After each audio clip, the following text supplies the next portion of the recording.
And communities. Dear Heavenly Father, we thank you for allowing us to be here on this beautiful evening. We ask that you protect everyone participating in tonight's event. Allow our athletes, coaches, and fans to be true examples of sportsmanship. Please lead, guide, and direct our first responders and our military members. We ask that you strengthen and bless all those affected by cancer. Thank you for all that you have blessed us with. Lastly, Father, we ask that you protect each one of us here as we travel home tonight. In your name we pray. Amen. Amen. Please remain standing as we honor our American flag. The colors tonight are presented by Lafourche JROTC, Tarpon Battalion Color Guard under the direction of Cadet Lieutenant Abigail Smith. She's accompanied by Cadet Command Sergeant Major Tiberius Law, Cadet Lieutenant Gerald Pete Pike, and Cadet Private First Class Sergeant Terrio. Our national anthem was performed by the Pride of Lafourche Marching Band, led by Director Randy Chasson. Please sing it loud and proud.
Let's go, baby. It's week 2. We are ready to rock and roll. The mood is high on campus. Everybody's fired up.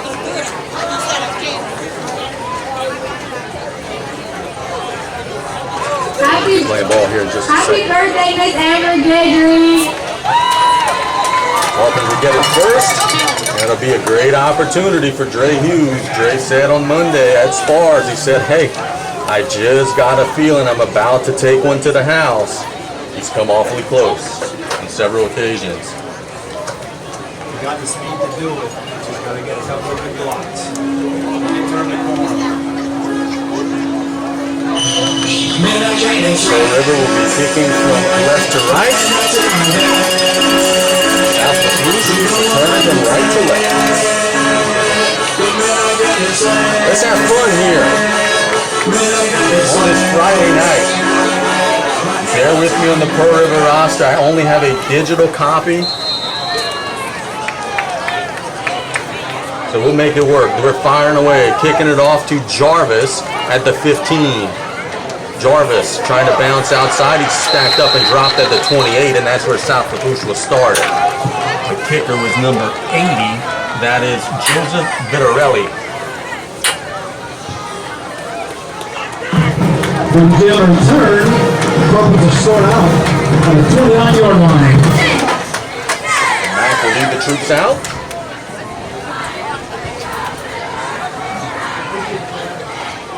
Ball will be on the right hash as we get things started on the first snap.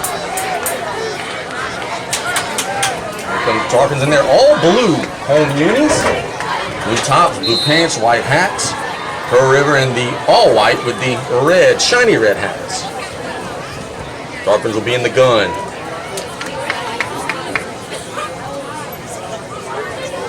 Mac waiting on the snap. Throw it to the sideline to Hughes. Hughes stacked up across the short game. Picked up about a little short first down pass. Yet Hughes is on. That was 8 on the 16, Dawson Drew.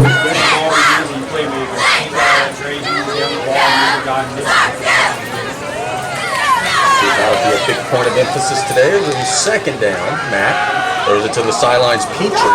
Get some blockers in front across the 40. Pass is complete from Josh Mack to DP for a Kaufman first down. Feature involved. This was not a bad place for the ball to go.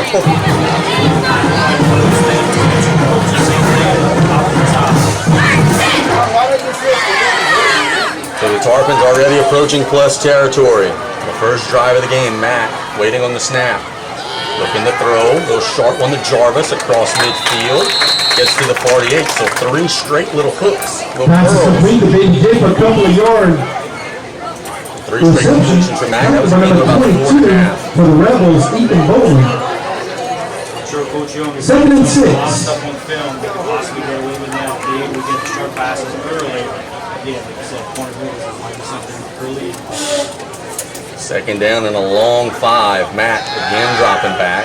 Looking for it all this time. He's got Petrie just overshot him. That is 6 points. And that ball is on the money. T got behind the defense, and that one is the one that Josh Mack would like to have back. They got him. And not enough pull on that ball. See if they can maybe connect. There it is, a good sign, however, that the Tarpons got behind the defense that time. But it brings up a big 3rd down and 5 with 10:34 to go in the opening quarter. Haven Green checking into the game. Haven was open a lot against Thibodeau. Just had a couple of balls ricochet off of his hands. Couldn't quite bring one in, and see if he could find an open space here. Mack will hand it to Dardar. He's got a first down. Across the 40, driving 35-30. That's the body of first down, Kaufman. He's handling a lot. That's off the Pearl Rivers run game. He had bust number 20 right there. Another one with first down. Great push. He didn't have first contact till about 6 yards down the field. That's what you want. That makes the day a lot easier. 10-15 and counting in the opening quarter. South Lafourche trying to get on the board first. They're just outside of the Joe Septic red zone. Hughes in motion. Little handoff to Dre, trying to turn the corner. He's got space. Hughes showing that in the red zone, stripped up at the 18-yard line. There's a gain of about 7-8 yards, and the Tarpons staying ahead of 7 James. yards in the last run. Still very Tackle was made by Devontae Rogers. pass through. Last couple of runs. 2nd and 3. A lot of push from the Falcons. 2nd down and short, about 3 to go. Strong side of the field to the left. Mack and Meathead in the gun. They handed to Meathead. Big hole again. Ripped up short of the first down. Good job by the linebackers closing that hole. And it'll bring up 3rd and short. Just short. I'll tell you this. 31. Watch the Thibodeau game. Short yardage was not the strength of South Lafourche last Friday. So we'll see if right here they can get a little bit of a better surge. They're going to stay in the gun. There's a big old cushion in the slot on Jarvis and Petrie, frankly. And they're going to look to throw a flag on the play. Offsides is the initial Flag on the signal. far side of the field. PA Golden Motors first down. It looks like it's encroachment. That's a free push. And it is. That'll give the Kaufman first down. And look, took 2 pushes saying that was going to be a free first down. They were putting a 10-yard push on Terrence and they were going. Mack was about to take the snap and just throw it to Terrence and hey, just run it however far you can. Yeah, you're playing zero man right there. That's Kaufman's advantage all day long. Now it's first down from the 12. Meathead trying to bounce outside, still on his feet. Will get around the 10-yard line. Boy, it didn't feel like he could get anything maybe pick up a yard. Just kept chugging along. Tackle was made by Dawson Drew and Dakota Johnson. 2nd and 9. Joe Septic red zone, where we handle the dirty work so they could score. 2nd down and 8. A lot of bodies in that box. I think the Tarpons might have to throw this one in. Let's see if BJ agrees with me. They are trying to throw it. Matt shoots it down the seam, wide open as Jarvis. In the end zone, I think. They're going to mark it down to the one. He's got a first down. It was first and goal from the one. But boy, I thought Jarvis got in. He's at about the foot line. Jarvis's entire body was in the end zone except for the line. That's still a first down. But it's not what was predicted. First and goal from about the inch line. And I think this will be a push and a Josh Mack touchdown. Let's see. There's the snap. And I think he's in. Oh, yeah, he's in. That's the sound of the push touchdown. Straight down the field for 6. This area of Petrie has something to say to the crowd tonight. Blue after last week.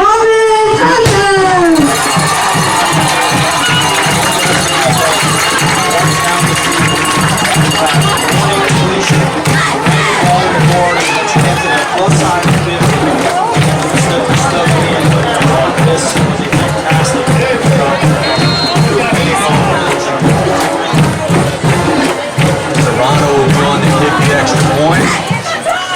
Snap is there, kicking it up, it goes right down the middle, and it is good. Tarpon's got 7 on the board. We'll be back in 1 minute with Big Blue up by a score here on the Tarpon Sports Radio Network.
Ryan Beam on the return. I tell you, bro, and like you said earlier, The Rebels are set up at the 29-yard that's line. not something that they really worry about too much this year. Serrano's a very steady kicker, and he's done a really good job. Definitely help out with some 25, 30-yard field goals, red zone. So we've got, let's see, that is Gage Durant at quarterback. No, that's Hutchinson at quarterback. All right, Hutchinson at quarterback and Durant at quarterback. And, Red got a flag on the first Flag on the play. That means Saunders moved a little early. Ladies and gentlemen, for those teams. False artillery against the Rebels.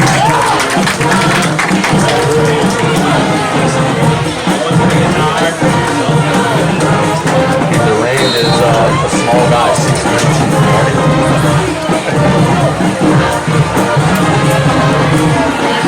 First and 15 up against the Sticks. There's a snap high, snap and throw it out to the sidelines. Travel guy. They're the first down, Sticks getting the first down to the 43-yard line. So Pearl River gets the penalty yards and some. They got a first down. Having Kaiser on the reception, picking the first down for the Rebels.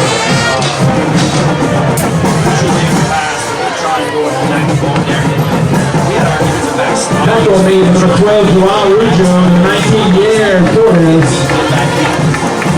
First and 10 for Pearl River. Strong side of the field to the right. They're going to be in a pistol. Durant will be in the backfield with Hutchinson. Watch those snaps. Almost Hayward. Better on that time. It's a little toss to the left side. Tarpons are all over it, but the big boys dragging defenders. He picks up about 3. Team tackle there on the Tarpons. Great push by the Rebels will pick up 2 yards on the play. Very quick. Smooth Tarpons, Casey. Yep. All night. It's a good call as they were flying the ball. They actually marked it back to the 46 as a gain of just 2. 6:28 and counting. We're going to have likely one more play and then our humidity timeout. 2nd and 8. Hutchinson waiting on the snap. 2 receivers to the right side of the formation. Inside handoff off left tackle. The Tarpons are rallying. Big boy driving forward, gets across the 50. And it'll be the heat and humidity break. So we'll be back in heat and humidity timeout. We'll take a break with them. We'll be back in 1 minute here on the Tarpon Sports Radio Network.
There on the sweet play, South Lafourche all over it. Resdue stops it.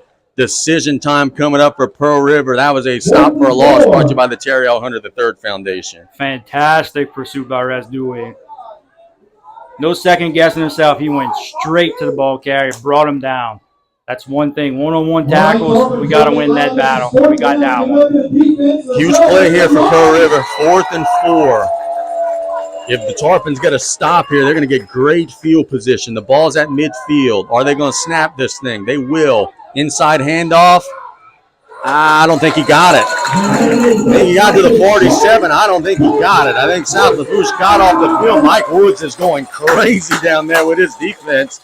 Big Blue gets off the field. That's a big stop, Brett. Oh, that's a huge, huge momentum turner. And look, I say momentum turner. We got the momentum. We up 7-0. But right there, that tells your defense you can hang with these guys. You can play hat for hat and beat them any given play.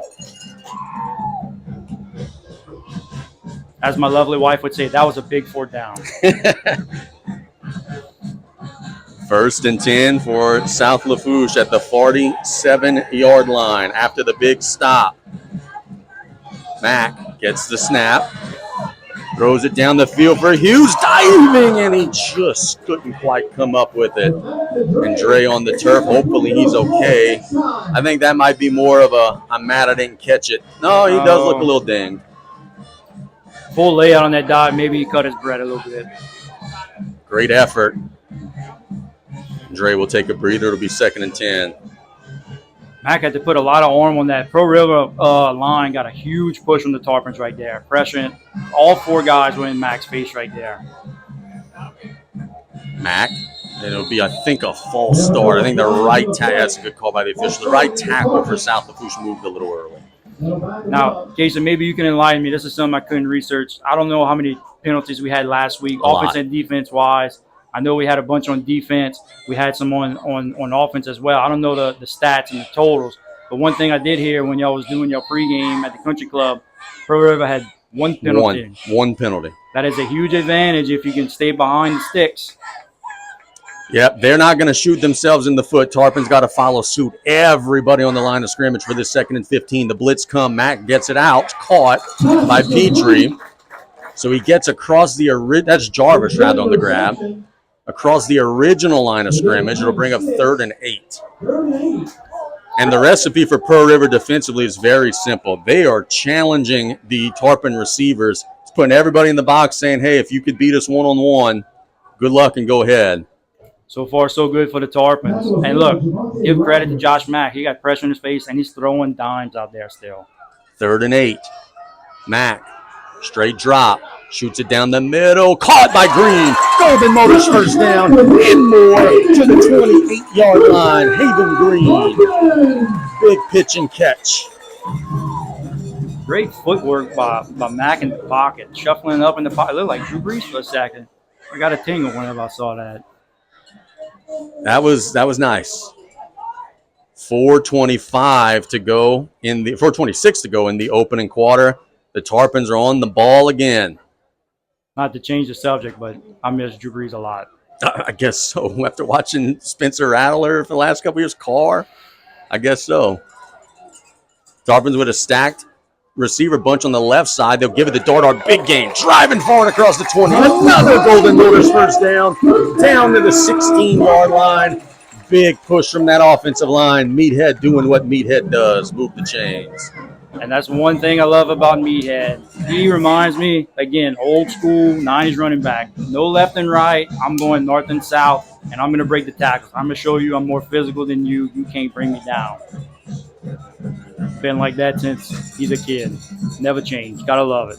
Into the Joe Septic red zone. South Lafourche trying to get a second straight score. Trips to the left side of the formation. Mack, straight drop. Throws it a little slant, incomplete. The Tarpons wanted a flag. They're not going to get it. It was intended for Brock Ogel. Maybe a little early contact, but the officials disagreed. I guess it's like basketball. There's no such thing as over the back anymore. Very intriguing by Pearl River. All 11 guys within 3 yards of the line of scrimmage. That you're right. If the Tarpons could beat them deep, they have everyone on the ball. Again, everybody up. One corner playing soft. Giving the respect to Dre on the opposite side, on the short side of the field. Just daring the Tarpons to try to take the top off of it. Then Meathead will run and be stacked up. I think he maybe got to the line of scrimmage. Good play by the Pearl River defense that time. Looked like maybe number 40 on the stop. We'll shout out his name. That would be Mr. Peyton Pinton. And Pearl River fans, we apologize. We're trying to look at papers on pictures, trying to call these guys out. Tarpons try the hard count. They don't flinch. 3 minutes exactly to go in the opening quarter. Petrie in the slot. We know that's where they like to go on third down. Mack. Flushed out. Throws it down the middle to Petrie. Guess what? Guess who? He's open again. It's a Tarpon touchdown. Terrence Petrie. Death, taxes, and Terrence Pete scoring a touchdown. 3 things certain in life. I just don't know how in that situation, 3rd and 11, you have him man-to-man. You're going to lose that fight almost every time. The Tarpons will take it. It's a second straight touchdown drive. That time, Mack to Petrie. And another shout-out to Josh Mack. He threw that ball almost like willy-nilly over his head. Serrano's extra point is wobbly, and it is no good. Wide left. There was a little bit of an issue there on the exchange. So the Tarpons will go ahead and take the 13-0 lead. We've got another kickoff and a defensive possession for Big Blue after this timeout. We'll be right back in a minute here on the Tarpon Sports Radio Network.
At school, the Tarpons have just added a touchdown to their lead.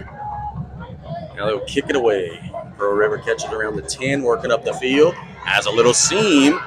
Bursting through, still making men miss. He'll be stacked up near midfield. Good open field tackle, actually, by Andravian Hughes. The return man that time for Pearl River, number 15. We will give that boy his love and his props. That was number 15, Ryan Dean, on the return for the Rebels. A good open field, perhaps touchdown saving tackle from Dre. Absolutely. So we'll see if that could ignite Pearl River a little bit. Getting good field position. They've dug themselves an early hole. It's their usual fleet. Hutchinson and Duran in the gun. Little off left tackle run. Tarpons rallying to the ball. Duran falling forward at about the 45. Gain of 5.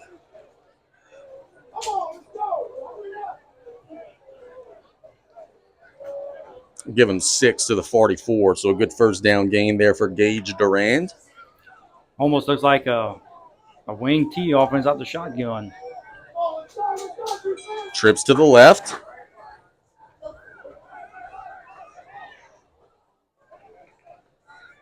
Hutchinson gets the snap, hands it to Durant, almost the same play, and he'll get about the same result. Pick up about 5, and we'll get a first down, about the 39. Tackle from behind, number 16, Isaiah Duncan. Duncan on the stop for South Lafourche. See if the Tarpons can do the old bend but don't break here. Right. Big thing, last 2 plays, Pearl River's pulling both guards on the same play running. Key is linebackers got to notice that quick and realize we got a wide run, we got to get to the outside. But not break containment, you don't want them to reverse field. 140 and counting in the opening quarter. Bunched up, shotgun set. Strong side of the field to the left. They hand it to Duran. He's hitting near the line. Tarpons are trying to drag him back. Boy, that boy is tough, man. He's getting hit near the line of scrimmage and just pumping his legs. The question I would have if I'm a Pearl River fan is, can he do that 35 times a game? Because he's going to need to tonight.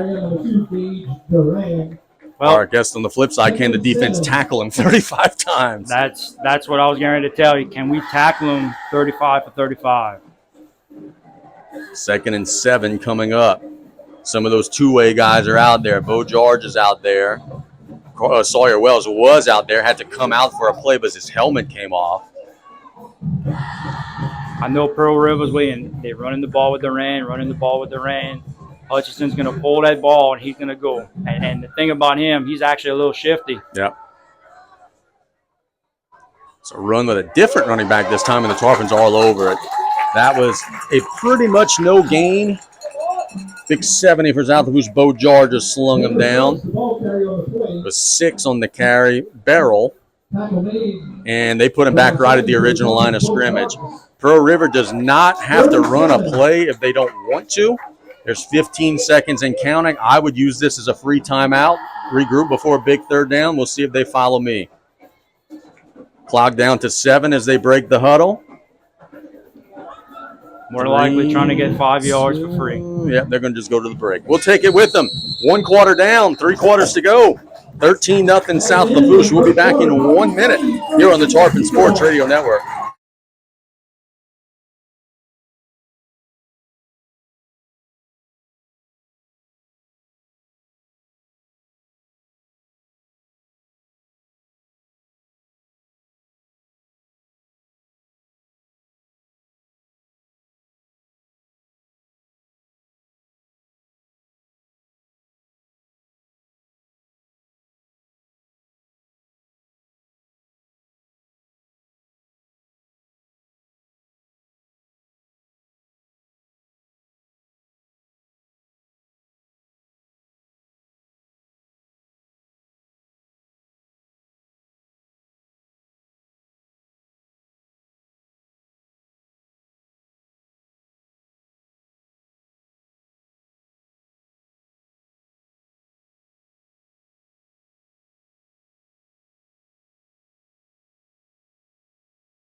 Play coming up. Pearl River will be playing a third and about 7. They are in plus territory. Figure you got 2 plays to get there at the 36-yard line. Hutchinson looking to throw. Steps up. Actually, it's quarterback draw. He's going to be slung down, but after he gets the first down. Good call, Brett. You've been waiting on it, and he does pick up the first down there. Yeah, I really didn't notice this play. I really haven't been looking too much. I've been focused on the offensive lines. Does Coach Woods and Coach Young have a spy for Hutchinson? Have somebody like maybe a Dewey that's going to keep an eye on him when he wants to pull the ball and decide to run? Can we keep him contained? So a critical first down for the Rebels. And you figure they got to keep scoring, but the defense has been a little bit of a struggle for them in the early stages. Got big boy Duran back in there. He's taking a couple of snaps off. He's going to get it this time. Tarpon's going to stack him up right around the line of scrimmage. Not much that time. Big number 12 for South Lafourche, Joao Arujo on the stop. You know, a runner like Duran, seeing him so early, you're not gonna pull him backwards. But good job by Joao making that first contact right in the line of scrimmage, getting him to slow down, and again, School of Tarpons, 2 more hats come in, pull him down. That's a big key. 2nd down and 9. Pearl River not in any hurry, and this was the MO. They want this to be a short game. 10:43 and counting in the second quarter. Hutchinson waiting on the snap, sending a man in motion. It'll be a little pop pass to the right side. Tarpons are rallying to the ball and will stack him up after about a 3-yard gain. There's Javante Rogers on the carry. It'll set up a 3rd and about 6. Yeah, one of the things, the little bit of film I got to see on these guys. Last week, Hutchinson was 9 of 11 or 170-ish yards. I think a couple of those yards came from something simple like this. St. Martin's couldn't make tackles. I don't think throwing the ball deep is obviously their forte, but I don't think they're trying to get any kind of long plays. 3rd and 6. Hutchinson will keep it himself, trying to bounce outside. And he's going to get a big gain. 15, tripped up at the 11. Long, slow developing play, but he was able to get to the outside, turn the corner, and it is a first down for the Rebels. Very good tandem. Like, again, those 2 guys, you got the north-south guy, and you got the guy that can kind of go east-west. Obviously, Hutchinson being that east-west guy. Looked like the Tarpons had him contained for a second, maybe a 2-3 yard gain, and all of a sudden he turns it into 10+ yards. They're just outside of the 10, so they're going to have the ability to get another first down. They're at about the 11. 9:30 and counting. Can the Tarpon defense stiffen up? They had their backs against the wall against Thibodeau a couple times, forced to turn over on downs. Duran with Hutchinson. Hutchinson waiting on the snap. It's going to be another quarterback run on the right side. The Tarpons are rallying and will trip him up after a gain of about 4. Tell you what, man, Hutchinson is so patient. It feels like, hey, what are you doing? Why are you not running? He's waiting for that hole to open up. Very patient runner. Absolutely. If you're watching live and you saw that you could see exactly what Casey was talking about. He was waiting to see what hole he can just run through. He's quick enough that once he has enough space, he can pop right through that. Tarpons right here, I guarantee you, 4-down territory the rest of the way.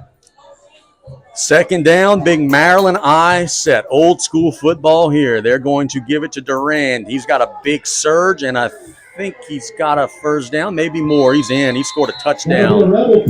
So they come with the Maryland eye, and they kind of beat up South Lafourche there on that play, and it'll be 13-6, pending the try. So Pearl River fights back.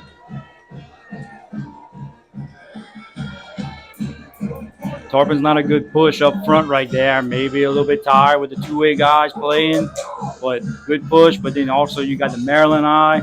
You got 2 fullbacks coming in, trying to bust up your linebackers. That's tough to stop, especially if you want to run the ball and you can run a Maryland line like that. It's hard to stop. Pearl River will attempt the extra point. That's our guy 80 again. We called him out on the first snap. That is Vitarelli. Snap is there, kick is up, and it is good. And Pearl River will shave 7 points off of the deficit. It's 13-7. The Tarpons will try to answer. We're midway through the second quarter, 8:31 to go in the half. We'll be right back in 1 minute on the Tarpon Sports Radio Network.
Kickoff is away, and Hughes will field it at the 15, working up the field. Waiting on his blockers will be stacked up at the 33, so Dre will get the Tarpons pretty good opening field position. And Big Blue will take over right there. Will the Tarpons answer right here?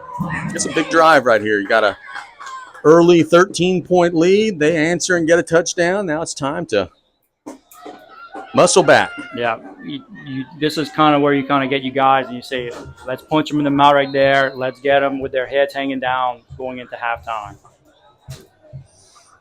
Tarpons now going left to right. Be a handoff to Meathead. He'll give it to Dre. Back to Mac. Everybody's wide open. Mac will throw it down the field to Terrence, but he comes back and can't make the play. The timing was busted up, but man, oh man, if he could have just got a little more air under that one, they had them dead to rights. And it fell incomplete. The exchange between Meathead and Dre had to kind of corral it over his helmet. And then I want to go back and look at this on the replay. I think Dre could have ran. Dre could have ran, yeah. But Terrence dove for the ball and tried to pop it up. Yeah. What a heads-up play. 2nd and 10, play action. They'll throw it in the flats to Jarvis. Jarvis riding some blockers to the outside. He'll get hit at the 41-yard line. It's a gain of about 6. So after the incompletion, a good positive play. Terrence Pete can catch the ball. He can tackle the ball runner. And Terrence Pete can make pancakes. Tell you what, they just marked Jarvis out of bounds way earlier than I thought. Oh, wow. All the way to the 38-yard line, so it's 3rd and much longer. Got to get to the 44. You're at the 38, 3rd and about 6. Big play here. Mac gets the snap. Shoots it down the seam to guess who? Petrie, wide open. Golden Motors first down. Might want to double him, Coach. Right down the seam. Golden Motors first down to the 46-yard line.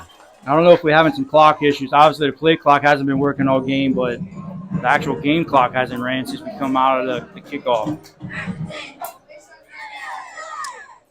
So the Tarps will now be in plus territory. And how many times in the last 3 years have we seen on 3rd down South Lafourche pinpoint number 1 and number 1 deliver the goods? 1st and 10. Hand it to Meathead. Driving across the 45. Good holds, Brett said. Pickup of about 5. It's funny. The game has evolved so much, but whenever you listen to any kind of analyst, pro, NFL, the game is as simple as run the football. If you can run the football, you will have success. Tarpons will play a 2nd and 5 from the 42-yard line. Mac looking to the sidelines, will swing it out there to Dre. Dre riding the blockers inside the 35, diving to the 31. That's a gain of 11 and a Golden Motors first down. And that's a case where Pearl River just got to pick their poison. If they're going to keep playing 5-6 yards off the line of scrimmage, the Tarpons could do that almost every play, Brett. Absolutely, and that's the beauty of BJ's offense. These guys have to know multiple options. So if they're playing up, they're going to run some pass patterns. If they're playing back, they can just dink and dunk these swing passes. It's basically an extension of the run game, getting the ball out quick to your athlete and let them run. Scoreboard update brought to you by Patriot Marine Services. Ellender trailing Terrebonne 28-0, still in the first quarter. Terrebonne's pretty good, y'all. Terrebonne's really good. Same play. Hughes on the little pass to the sideline, making guys miss. Will be tripped up at about the 26, 27-yard line. Gain of about 3 or 4. And look, I want to shout out the wide receivers because every time we see these screen passes out to the wide receiver, whether it's the Dre, Terrence, Jarvis, these wide receivers are turning, dropping their hips, and they are blocking. They are blocking. It is very nice to see. Any play that will result in a tackle inbounds here will likely be a hydration timeout. 1 2nd and 7, 6:22 to go. Mac will keep it. Will dive across the 25 to about the 23. Good positive gain. It'll bring up a 3rd and short. And that should bring us to the hydration break. And it will. So we will take it. A 1-minute timeout. South Lafourche gets a free timeout before big 3rd down. We'll be back in 1 minute here on the Tarpon Sports Radio Network.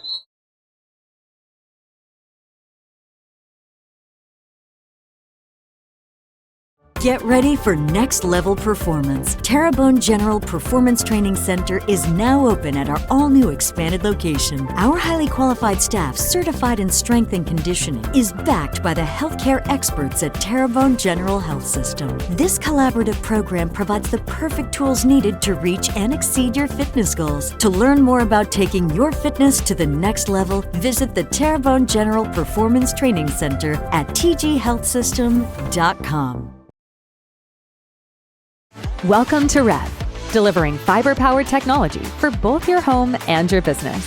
With phone service that connects you to what's important, internet that keeps your devices up and running, TV that delivers all the big moments, and security that protects how you live and work. All backed by local support teams right here in Louisiana. With 5-star service and reliability you can count on, we're ready to connect you to the people and places that matter most. Rev. Figure you got 2 plays to get 3 yards here from the 23-yard line. Let's see how BJ tries to make the sausage here. Meathead in the backfield. He'll get the carry. They only need 1 play. 15, 10, 5. Touchdown. Meathead into the end zone. Big old surge from that offensive line. And the Tarpons, 3 drives, 3 scores. And BJ Young saying, let's get that point back. He's going for 2. Not that I was the big motivator for him, but, man, these offensive linemen are playing hard. You love to see it. Big holes for Meathead. That was an extreme push. By the time Meathead got to the line of scrimmage, all 5 offensive linemen were 4 yards down the field with their defensive linemen. Extreme unbalance here for the Tarpons. Little trick play. Mack will roll out. Flag on the play. It's probably going to be an illegal formation, and it's incomplete anyway. So we'll see. I think it's going to be 19-7. BJ is wanting to know what went wrong there. But right away, the white hat gave an illegal formation sign, or maybe an illegal shift sign. And the ball was incomplete, so they're going to go ahead and decline it anyway. So let's take the timeout with them once more to get back on schedule. It's 19-7. We'll be back in 1 minute. Tarpons trying to play a little defense.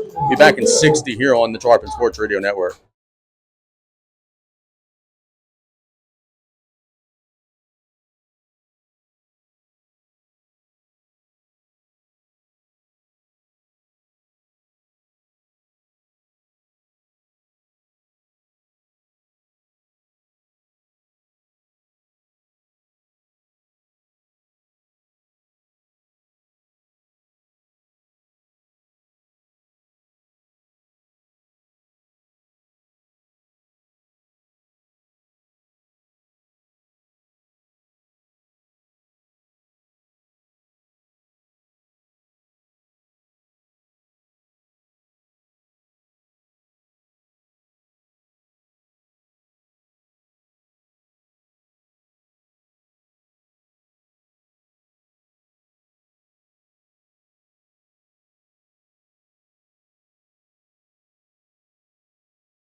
Welcome back. South Lafourche gets a touchdown on a long drive, answers, but leaving a couple of points out there on those 2-point plays and the extra point miss. It's 19-7 our score.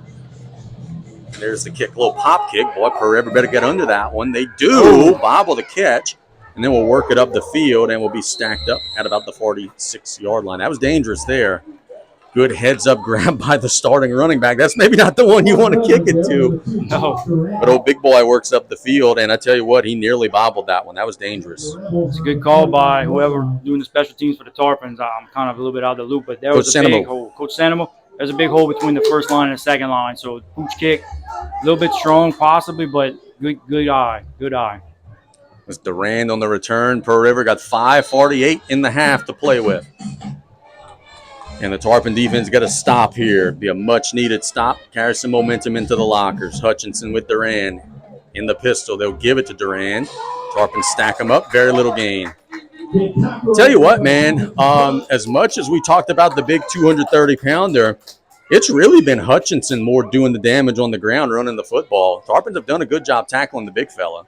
Yeah, I don't know if Coach Collins on the other side is just trying to, get us worried and get us tired and then, spring Hutchinson, but I don't think he's utilizing him enough for their sake. 2nd and 8.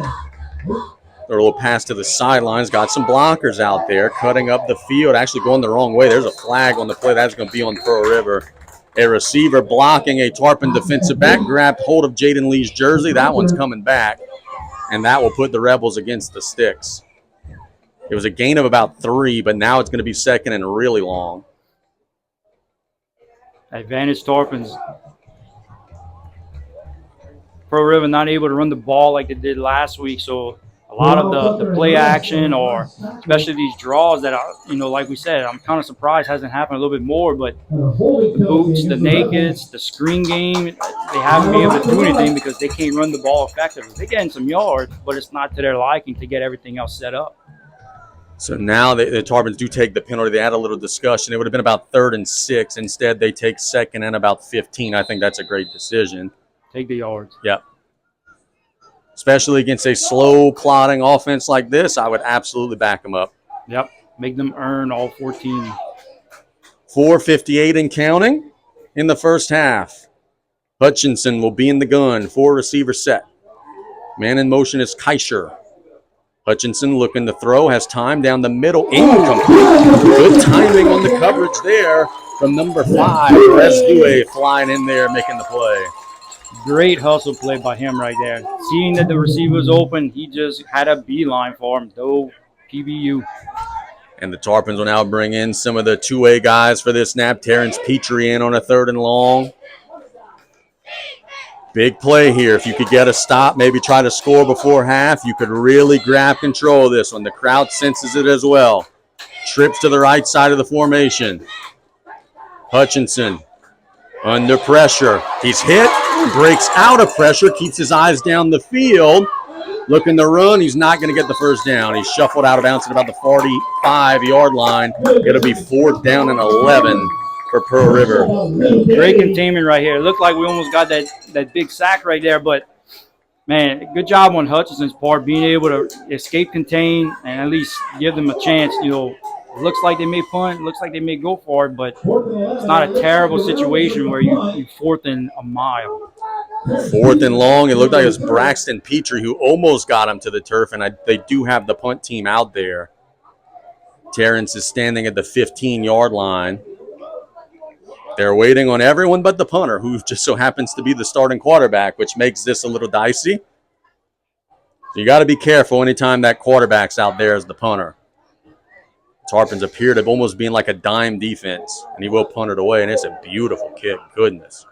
Towards the sideline, bounces and rolls. Tarpons will be pinned in a hole. There's nothing Terrence could have done there. That was a beautiful kick from a good athlete. Yeah, coffin corner right there.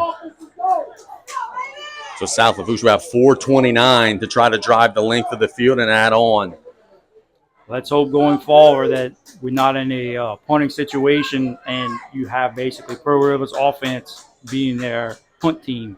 Definitely don't want that. Yeah, they were basically in a shotgun with their quarterback back out there, and he showed a big leg. Ball at the 11-yard line.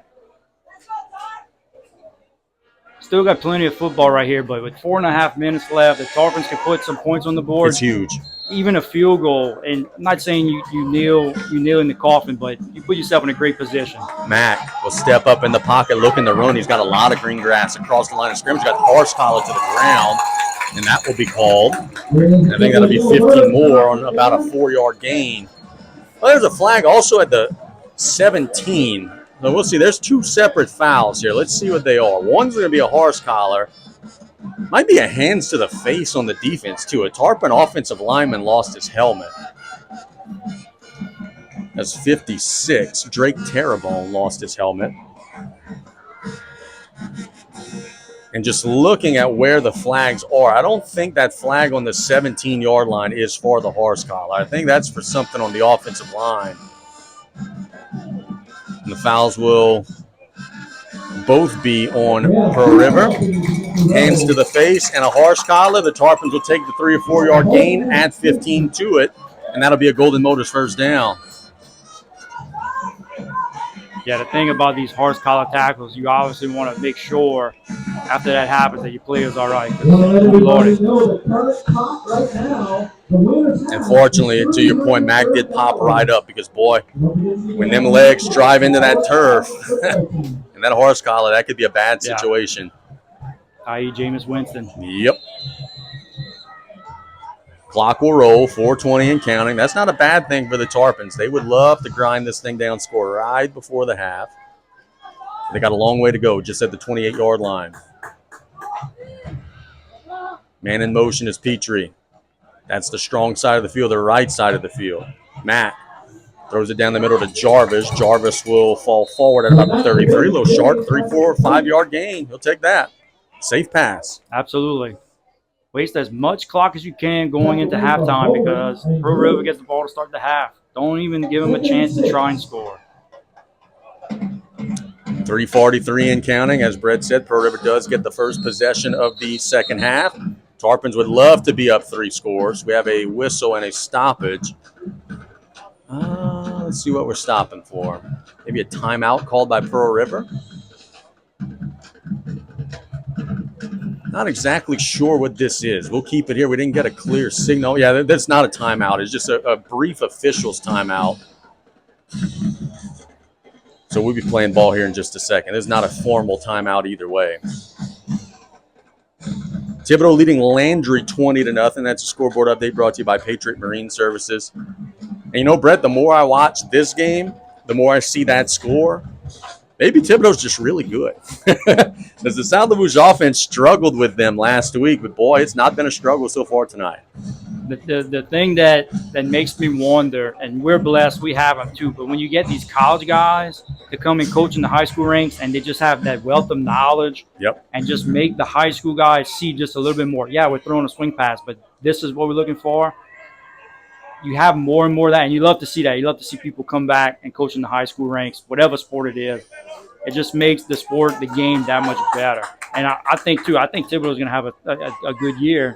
Got to go run the gauntlet with the River, but I think they're going to have a good season. I think they're about to get the wins that they want, and then they're going to be able to still fight against the teams across the river. One-on-one, no safety help for Dre Hughes at the bottom of the screen. Instead, they give the dart a huge hole. How far is he going to run? 50, 45, 40, 35, 30, 25, tripped up at the 19-yard line. That's a huge gain. His name is Meathead for a reason. That is a Golden Motors first down. Big old surge from that Tarpon offensive line, blowing him off the ball. Meathead did the rest. Great run by Meathead. And there's a flag on the play that I did not see. All the way on the opposite sideline, and it's an illegal shift, and it's all coming back. We didn't see that flag, but it was out there on the far sideline, right in the white of the 30, so we didn't see it. And that hurts. But, hey, run it again. Dare him to stop you. Old school coaches, same thing, opposite side. Yep. But now you're up against it 2nd and 11. Understand its rules, but it really annoys me when it's the complete opposite side, nothing to do, and it still brings back that game.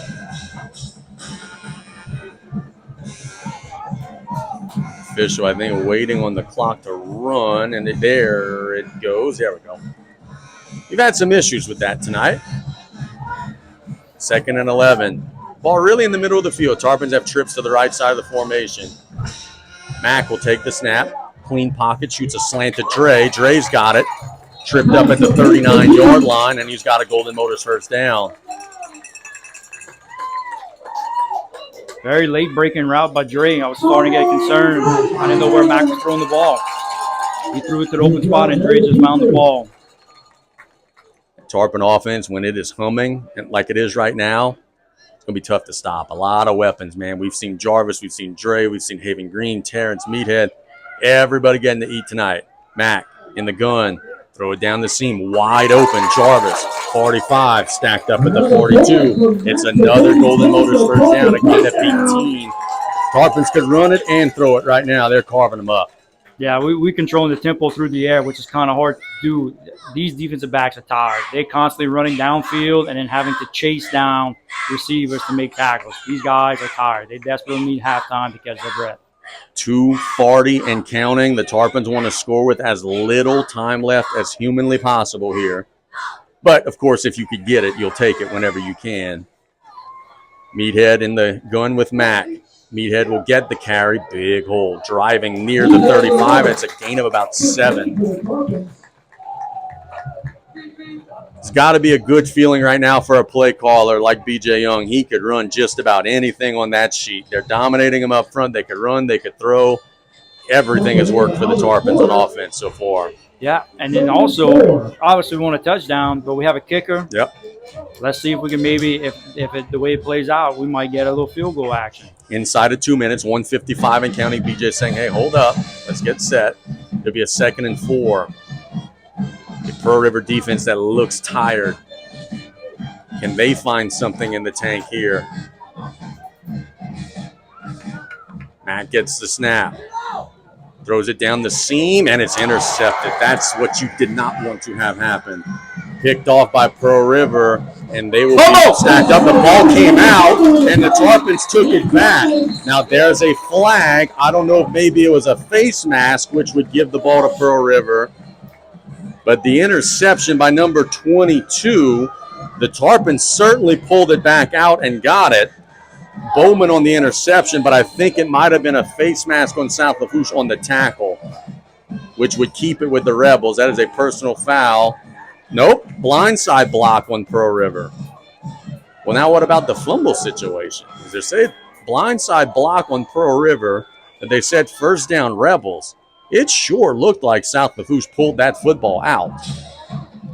But the officials are saying it is Rebels' ball. The ball was definitely on the carpet. Oh, they returned it to the 41. They'll walk it off 15. But the Rebels now have a second win. They've got 90 seconds and maybe 2 straight possessions. Boy, that's a bag breaker.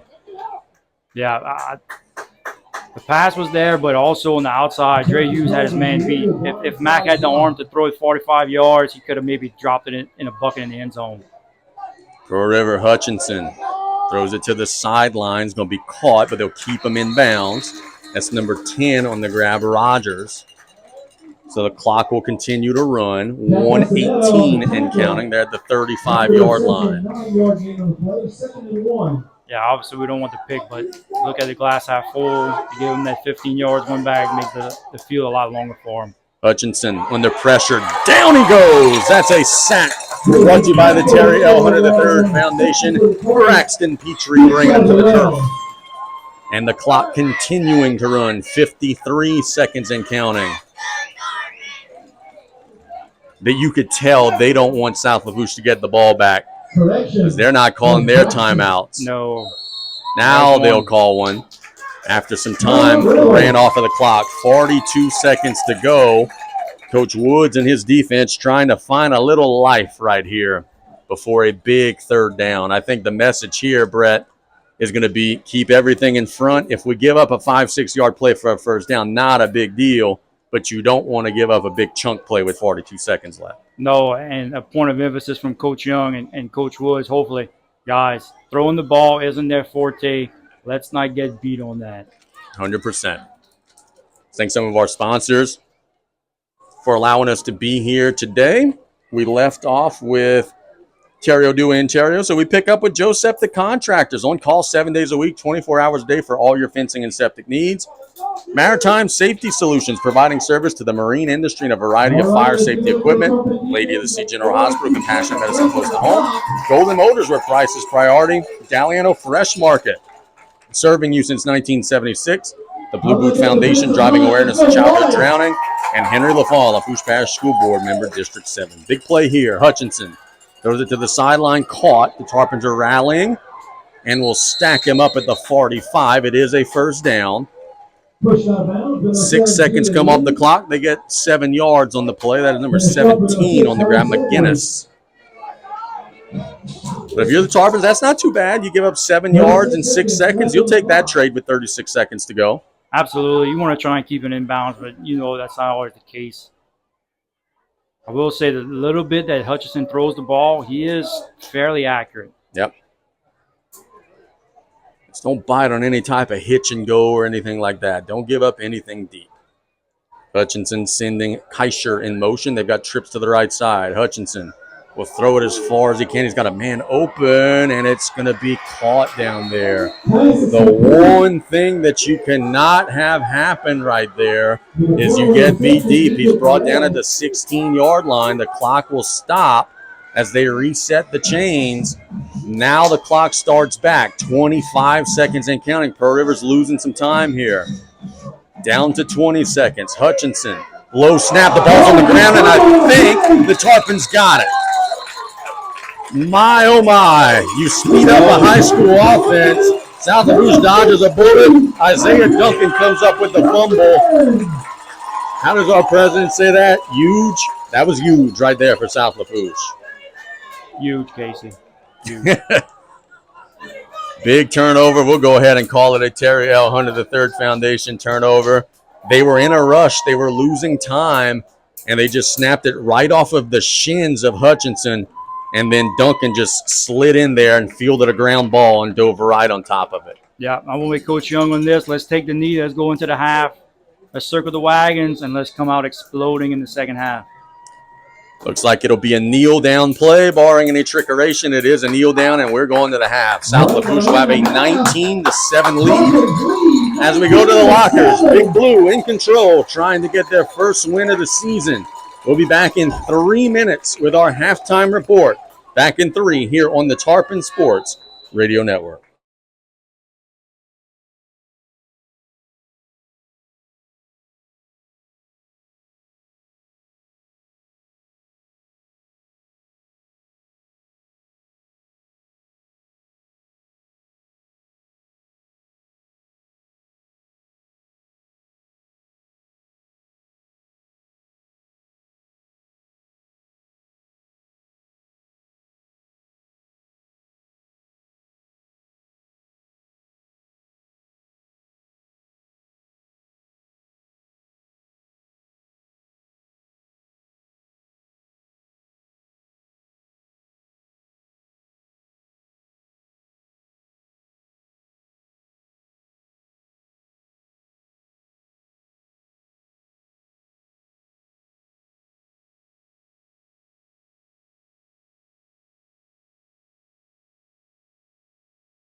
It is our Gulf Coast Orthopedics halftime show. It's a pleasure to be joined by Dr. Jeffrey Stone at Gulf Coast Orthopedics.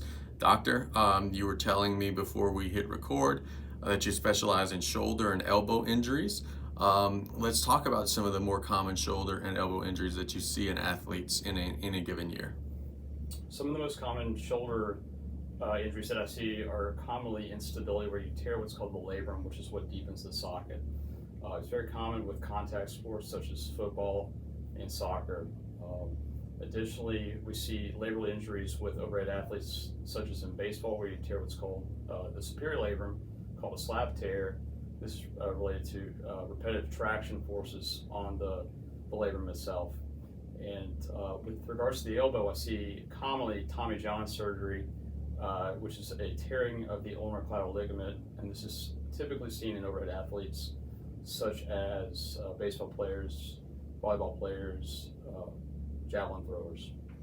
You were telling me a minute ago that there's maybe some new things happening with Tommy John surgery, where traditionally didn't they remove a ligament? Now there's some different things you guys are doing? So traditionally, Tommy John surgery is performed where you harvest a ligament, one of your own tendons actually, the palmaris longus, to reconstruct the ligament, which is the medial ulnar collateral ligament here. But now this is commonly amenable to what's called an internal brace, which is where we repair the ligament, but we augment it with this high tensile collagen coated tape, which has dramatically shortened the recovery time from 12 to 16 months down to 4 to 8 months. Dr. Stone, talk to me about exactly what you were just saying there.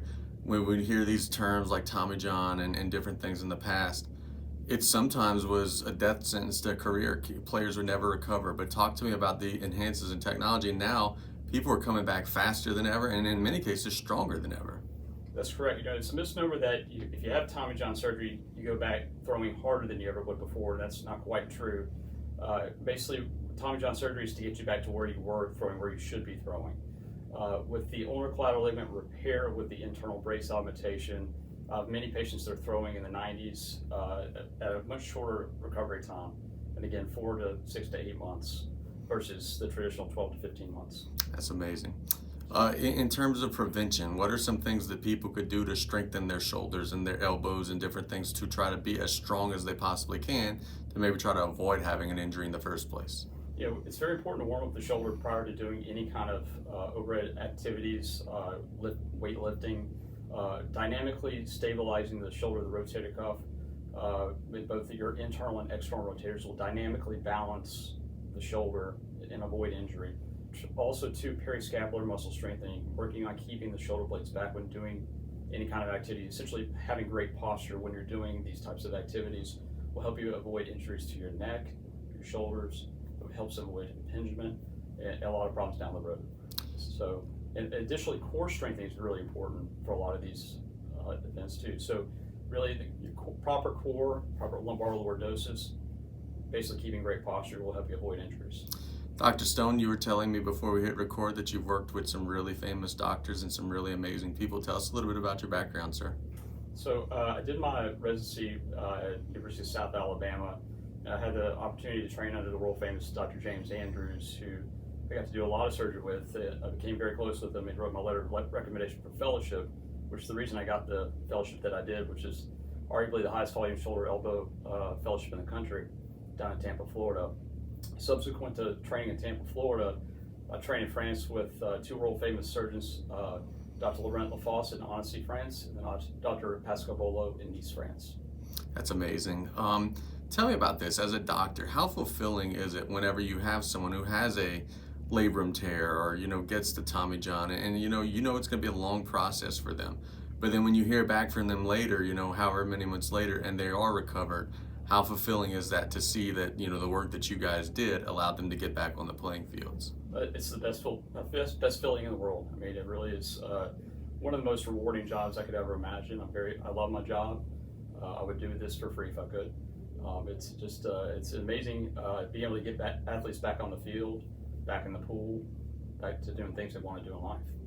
What are some of the things that a student athlete should know? I know you were talking about stretching and posture and everything. What are some things that student athletes should know to try to better prepare them for their upcoming seasons to try to maybe avoid having injuries? Basically, preparation is key, just as you said. I mean, you really staying cross-training, staying active, avoid couch time, screen time, those things in order to stay in shape to get ready for the season. 100%. And look, these injuries that we're talking about, do they happen also in non-athletes? Like just as the average person? I know a relative who tore his labrum, he just did it at work. Like, do you see these injuries in just the average person? All the time. These are very common injuries to see. More commonly, as you get older, you start to see more rotator cuff tears associated with this, not just labral tears, but it's very common. Repetitive impingement can cause these problems, or just a wear and tear over time. All traumatic injuries can happen too, so that's why it's important to maintain muscle tone, stay in the gym, stay active. Dr. Stone, we thank you so much for the time. All right, thank you.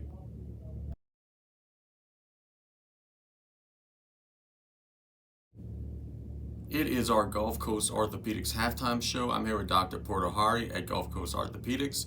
He is a spine surgeon. Doctor, we're here to talk about spine injuries and prevention and different ways that athletes could prepare themselves for the upcoming season. Doctor, how are you, sir? Good. Thank you for having me. Yeah, it's a very important topic, back injuries in athletes. So I think the literature and science, and also my experience with the athletes that have back injuries, the most important part is rehabilitating the injury before return to play. Athletes always want to return with their team and get back in there as fast as possible, which is understandable. But if you appropriately rehab it, you decrease the chance of this becoming a problem in the future, and decreases the chance of it becoming a flare-up, which could also change your success for the season. So appropriate rehabbing the injury has shown a big difference when people have back conditions and back injuries in athletes. So one condition particularly is spondylitis, where people have a high arch, they're born with a high arch to their back, and they develop a crack at the bottom two vertebrae of their back.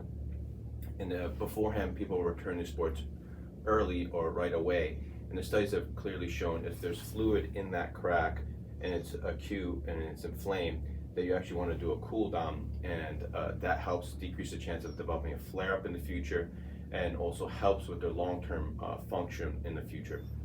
It's analogous to concussions. So in sports, beforehand, concussions, people were returning to play, and we're clearly shown from the literature that these patients and athletes should not return to play until they're at their baseline cognitive function, because it decreases the length of post-concussive syndrome, and also decreases the chance of developing CTE and chronic issues. So appropriate rehabbing condition helps with patients' long-term function as an athlete, and also as an adult later on with these conditions, and making it so they don't become chronic.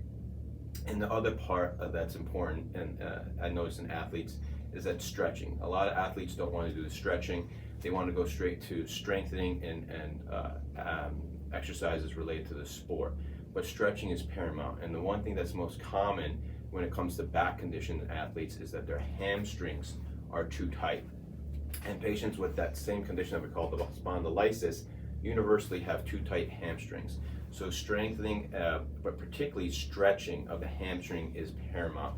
And because pulling on that muscle will actually pull in the pelvis, which causes increased back pain and incidence of back injuries as athletes. So strengthening the posterior chain of the body, the backside, and stretching the backside of the body, and particularly the hamstrings when it comes to back conditions, is important to prevent injuries and also to treat injuries. So I think appropriate rehab and also stretching are key things in athletes to prevent and treat back injuries.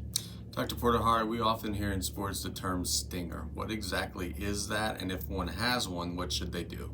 So stinger is a very important topic. So the big thing with it is the stinger related to an injury of the brachial plexus, the nerves that are under the armpit, or is it related to an injury in the neck with the pinched nerve in the neck causing radiating symptoms in the arm? If this patients have stingers in both arms, it's related to the neck, and that's the main thing with those patients, is to see if they have a narrowed canal to their spinal cord, which increases the chance of them developing stingers in the future. So stingers, the main thing is to find out, is it related to an injury to the nerves, under the armpit or an injury to the nerve in the neck. And so return to play is determined by that. So if they have a narrow canal and have stingers on both sides, it does change the prognosis versus somebody that doesn't have a narrow canal to their spinal cord, and that the injury was to the nerves in the armpit versus a nerve in the neck. It changes what we do as orthopedic surgeons and spinal surgeons. You mentioned stretching and the importance of stretching. What specifically are some things in terms of stretching? What types of stretches should they be doing?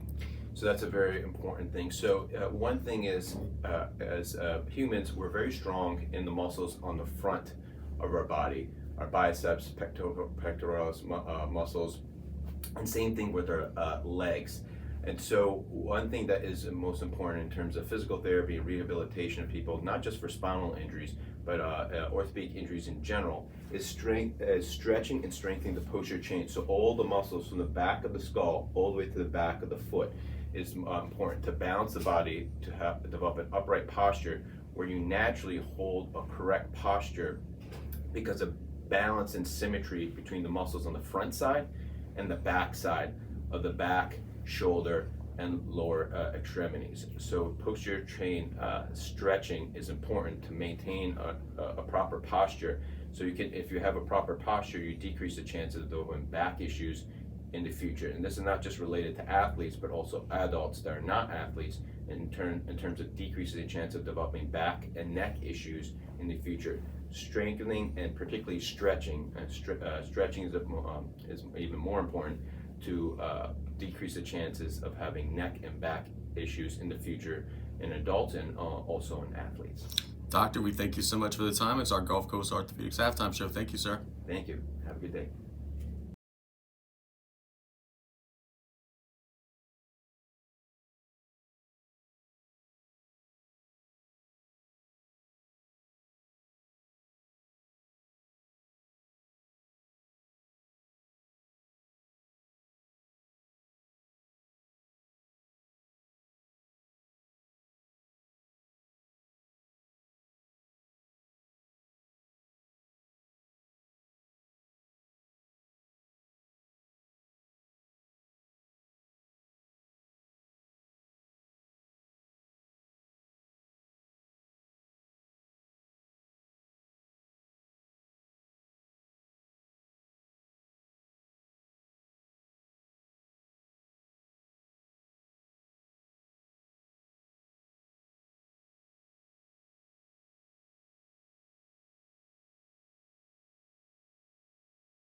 It's clear with Brett Crosby. It is 19-7. Brett, I'm going to do just like we did at the pregame.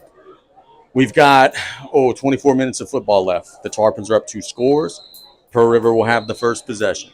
What does South Lafourche have to do to continue to ride this wave and go ahead and take care of business and get to 1-1? I mean, obviously you want to go 3 and out, but like I said before, Pearl River still has the ability to run the ball. It's still a close enough game that they can run the ball. As Pearl River, talk on their side first. Obviously, you want to go down the field, score a touchdown. To me, if they can do that in less than 5 minutes, That puts them right back in this ball game very, very easily, and you could still run the ball because you know the Tarpons are going to throw the ball, and you don't want to get, as the Tarpons, into those quick 3-and-outs trying to be fancy and throw the ball. When the Tarpons in, obviously, to start the half, we are on defense. You set the tone at the beginning of the game. You march down the field. You scored on the opening possession. Here's your chance. You're at home. You have the crowd at your back. Get a 3-and-out, or at least bend, don't break, like you mentioned earlier. Force either a turnover on downs or force them to punt in long yard situations. And that way you can kind of exhale a little bit and give your offense a chance, give your senior quarterback, Josh Mack, the ball, let him dink and dunk, give the ball to Meathead, and let's start this half on the right foot and not let Pearl River get that opening score or a quick score at some point in this quarter and make this a ball game and make us start, sweating a little bit. Love it. Pearl River will have the first possession. Reminder, tomorrow at 10 o'clock, we got the sports corner. We'll chat with a lot of the coaches around the area. Might even give old Brian Colley a call tomorrow, see how Tennessee is going for him. And hopefully Coach Colley, and I know he's probably watching, listening, maybe a little bit of both. Hopefully he and the family are enjoying some downtime in Tennessee. Yep, I hope he's enjoying his time off. His retirement seems to be going good. Yep, he's enjoying himself. We're keeping him busy. It's a good retirement. Come watch high school sports, call games, and then just go on vacations, go camping here and there. That's what it's all about, brother. That's what it's all about. Tarpons will be kicking this ball away. I see Coach Shanamo talking to his return, or his coverage team rather, saying, hey, let's go down the field, let's fly to the ball, all that good stuff. They still got 1:40 on the clock. 7-0. Looks like the Tarpons will be kicking from, well, there's all sorts of confusion. Oh, they're telling him not to take the field yet because there's 1:20 on the clock. Pearl River's ready. Let's go. That's what I'm saying. Both teams are out there. The band is off the field. Like, why can't we start right now? All right. Our half and half drawing has just been awarded. I tell you what. I think there's a lot of really good things going on in South Lafourche High School right now. Truly, I think that Ms. Chasson is a rock star doing an unbelievable job. One of the smartest things they've done this season, and no one else would mention this except me, that's crazy like that, you can now buy your 50-50 half and half raffle online. For us people who don't carry cash like me, that's genius, man. That's absolutely genius. I mean, how much more smart can you be? Hey, let's give you a chance to win some money, and you could do it sitting on your sofa. 100%. You don't even have to come to the game to buy one of them tickets. It's beautiful. I tell you what, it's always great coming back on campus. The 4 years I was here, I loved it, and when I get a chance to come back, especially like I told you early, and Coach Colley as well, for texting me, I'm enjoying myself being up here. It's great to be back on campus. It's always great being at Tarpon, and I miss the Friday night lights. Obviously, basketball season has started. I miss the hardwood too, but it's always great coming back home. Amen. Amen to that. No place like home. The teams are on the field. Tarpons will be kicking from left to right.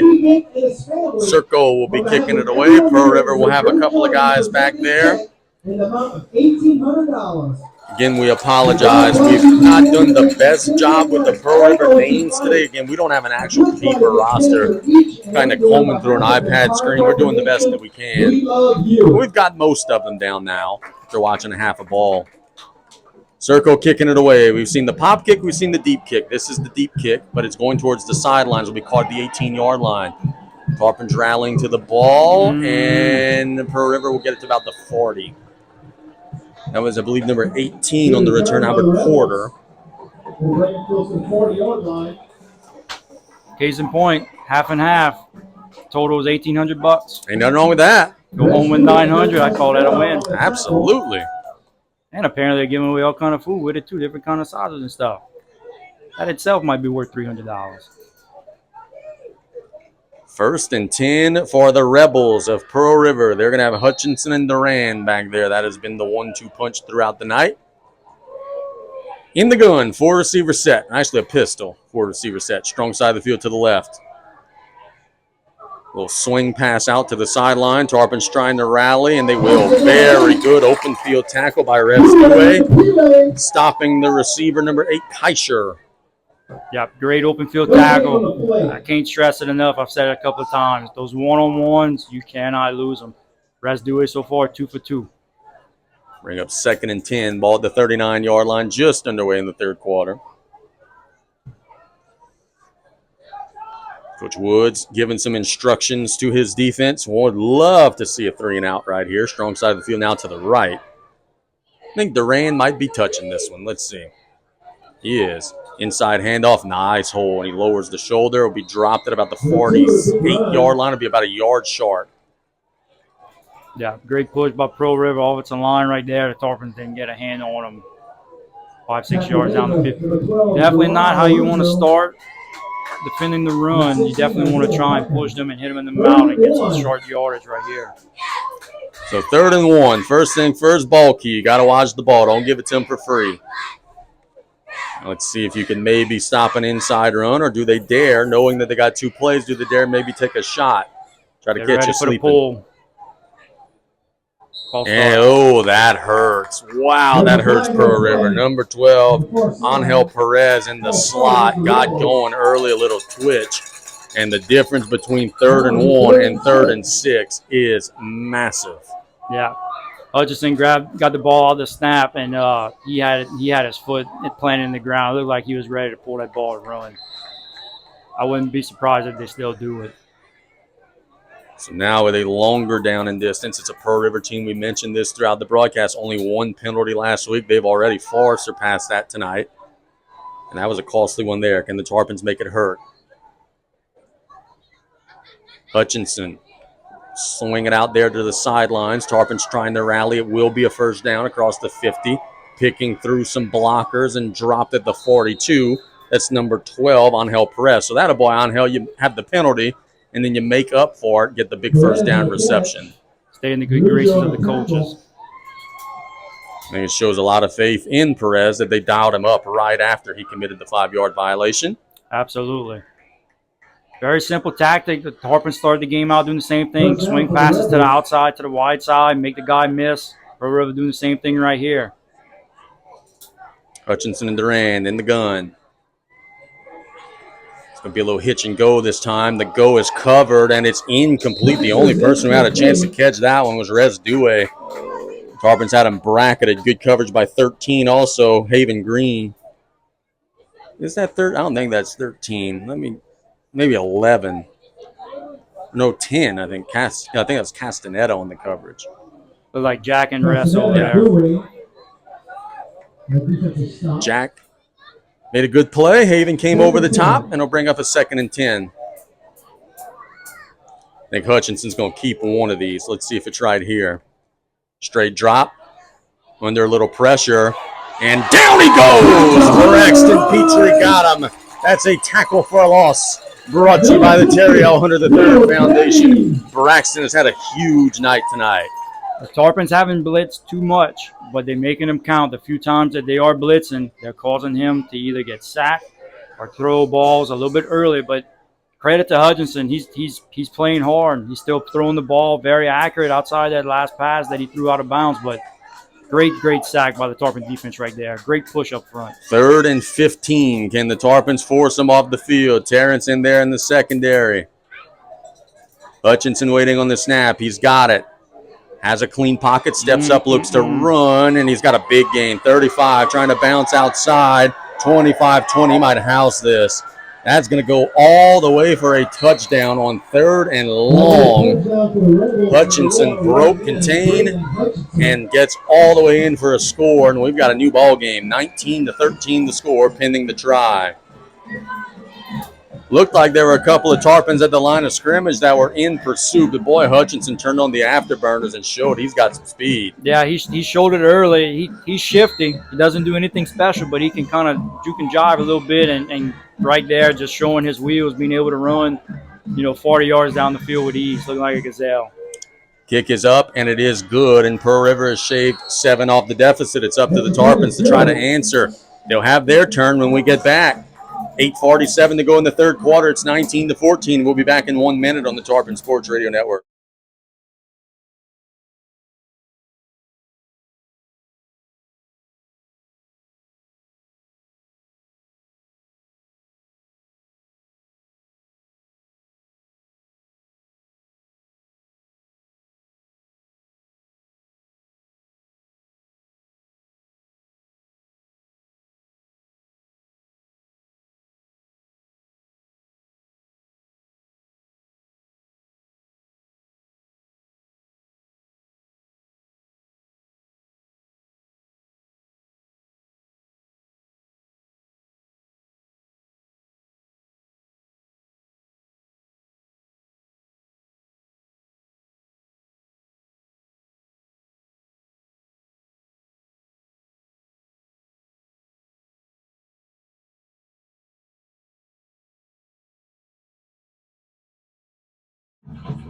Pearl River goes down the field and scores. Now the Tarpons will have their turn.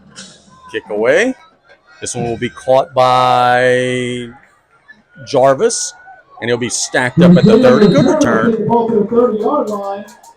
Tarpons will play 1st and 10. Back to square one right here. Tarpons just need to line up, and I say go hat on hat, run the ball. Run the ball.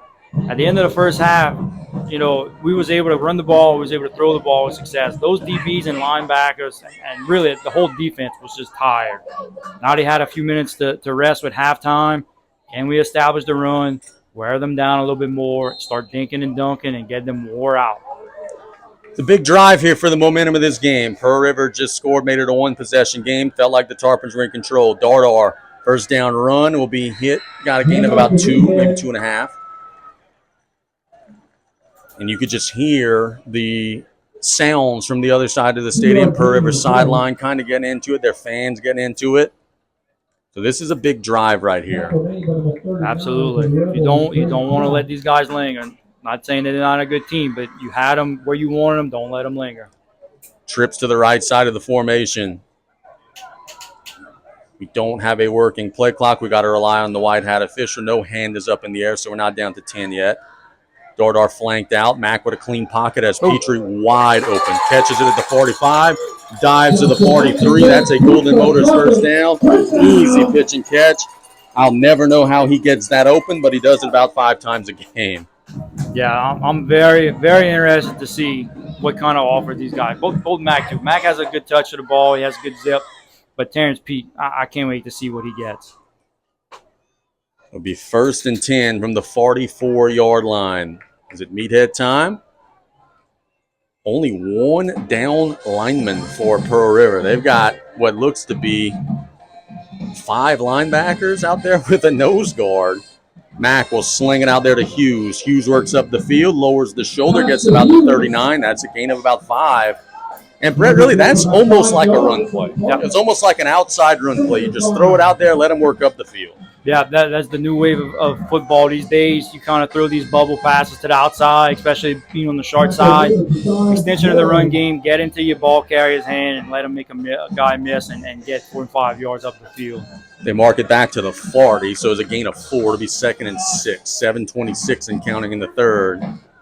Petrie in motion. He's going to be in the slot on the left side of the formation. Mack will hand it to Dardar. Big gain. Lowering his shoulder. Drops the hammer at the 30-yard line. It's a gain of 11, and it's another Golden Motors first down. Very, very good battle. Not directly, but an indirectly battle between Meathead and Durant. 2 good runners, tough nose, north and south. It's a pleasure watching kind of this old school style football. 7 minutes and counting. The Tarpons have another snap or 2 before the hydration timeout. And now you got to finish this drive. Go back up 2 scores and try to put your weight on them a little bit here. Yeah, especially the fact they kind of threw the ball at will last drive. That got to open your eyes a little bit. Petrie's on the right side of the formation. Jarvis on the left side. Terrence in motion. Dre flanked out to the right. Mack gets the snap. Will fling it out there to Petrie. Can anybody tackle him? He works up the field. He lost the ball. And Pearl River's got it. Wow, a couple of Tarpon turnovers. Letting the Rebels hang around. That's number 22 for Pearl River, who is on the fumble recovery. That is Bowman. And the Tarpons with a couple of mistakes, letting the Rebels hang around. 6:28 to go. They're going to be driving to try to take the lead. Good play. Couldn't catch another with the Pearl River defender. He went to tackle Terrence, and it looked like he just kind of wrapped his arm around the ball. It looks like not that Terrence wasn't being loose with the ball, but I think just a great play by Pearl River defender right there. Stripping the ball, and ball bounced their way, unfortunately. So the Rebels will come on out. It'll be a 1st and 10 from the 27-yard line. And, boy, how many times have they been on the ropes and have just come back fighting? It'll be 1st and 10 from the gun here. It's the kind of fighters you don't like fighting. Inside handoff to the big boy. He breaks through the line. Look out. Lowers his shoulder, runs somebody over. Keeps chugging about midfield, and boy, the momentum of this game has shifted. And it belongs to the Rebels right now. Big, strong run from Gage Duran.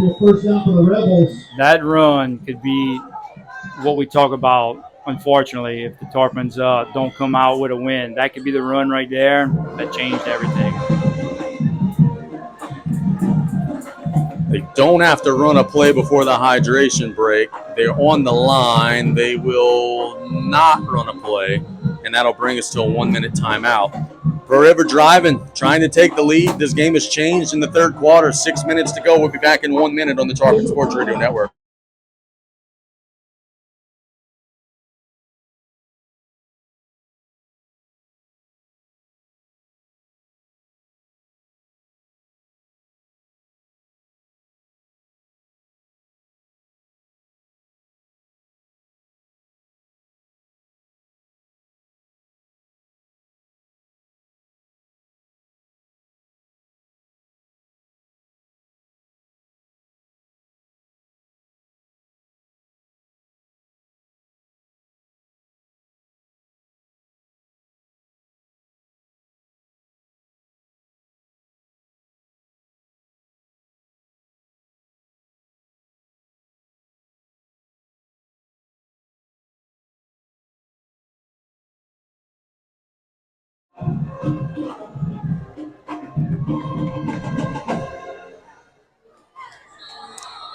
It is an inside handoff to the big boy out of the timeout, gain of about 3.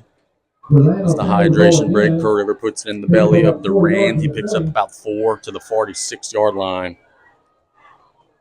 South Lafourche gave up a score on the first drive, got deep into Pearl River territory, had a fumble, and now Pearl River on the move, trying to take the lead here in the third. 5:30 to go. Hutchinson with Durand. Inside handoff to the big boy, right in that wave. He's got about 5 more to be 3rd and 1.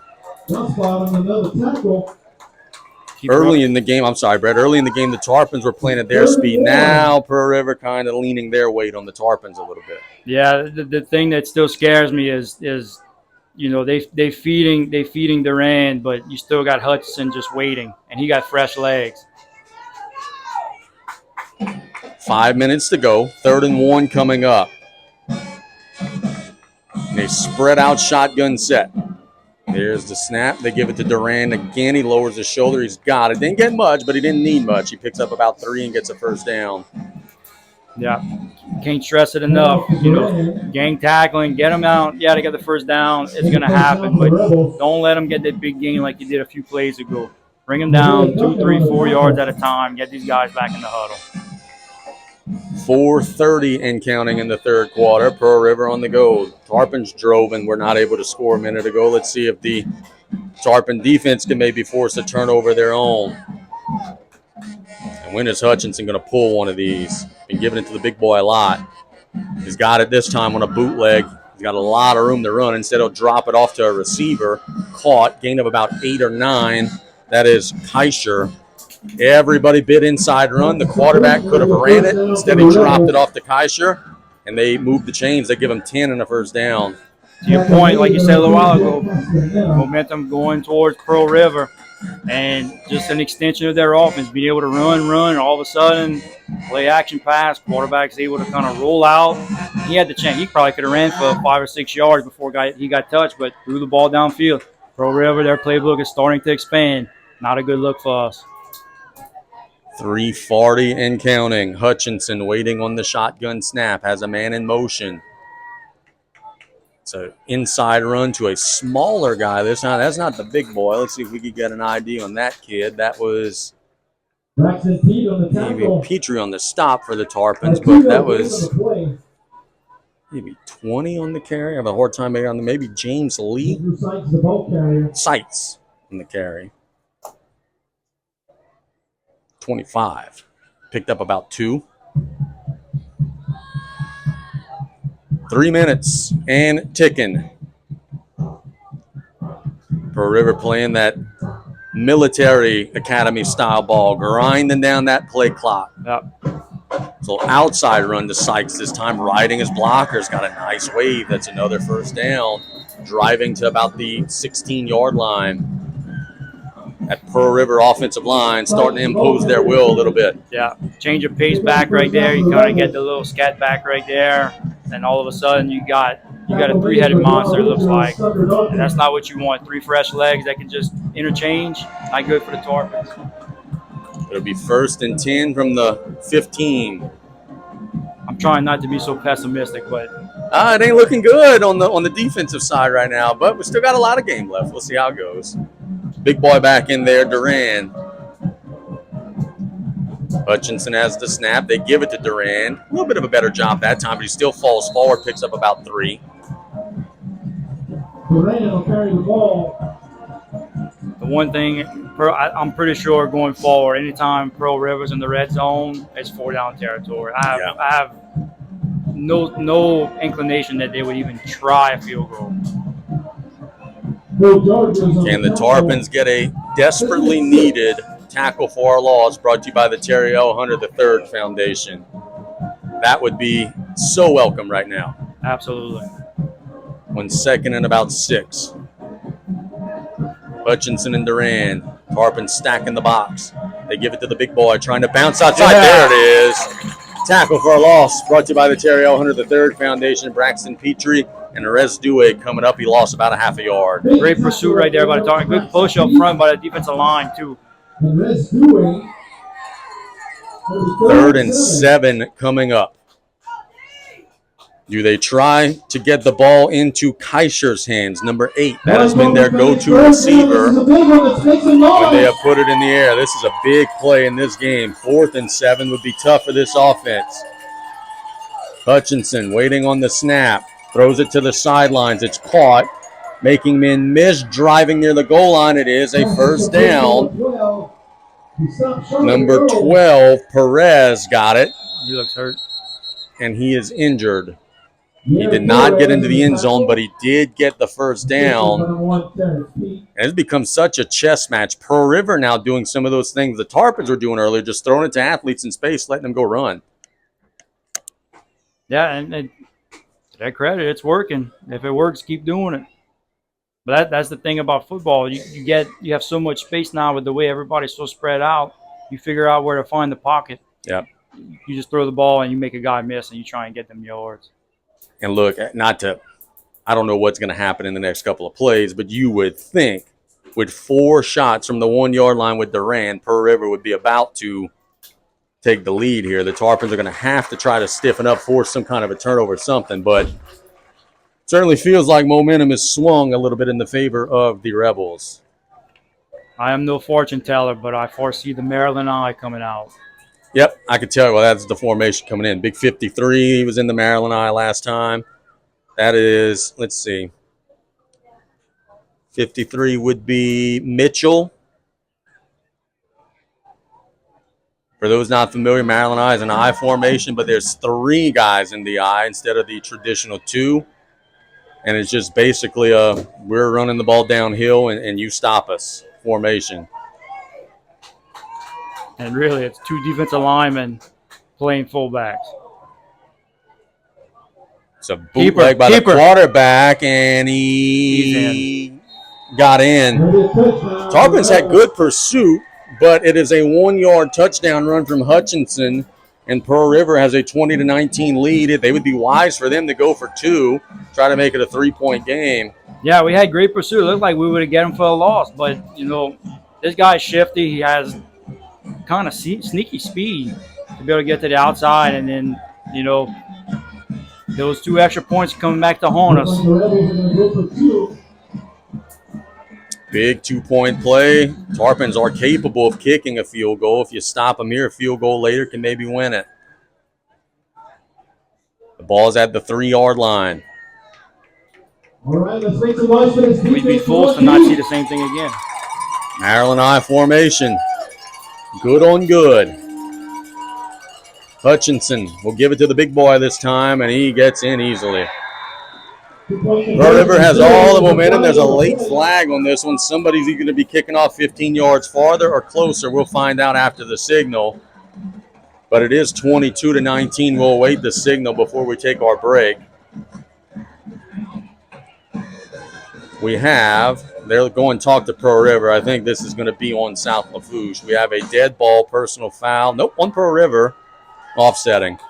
So it is an offsetting foul. We'll be back in a minute. Pro River's now in front, 22-19. We'll be back in 1 minute here on the Tarpon Sports Radio Network.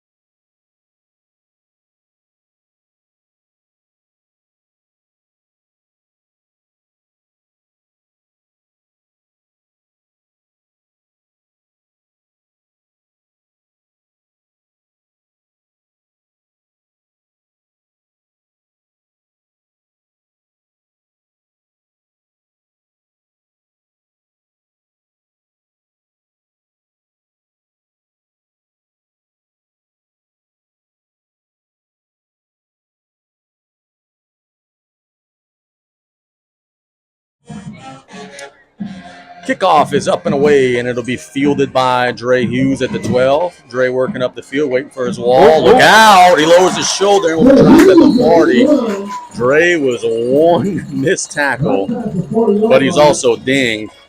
But he was one missed tackle away from running all the way to Golden Meadow with that one. Yeah, a good return. Patient, waiting for his blocks to set up.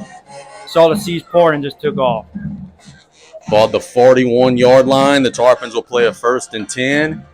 And now, look, the recipe's pretty simple. You just got to stop shooting yourself in the foot. The Tarpons have moved the ball at will in this game. They just have not been able to stay out of their own way.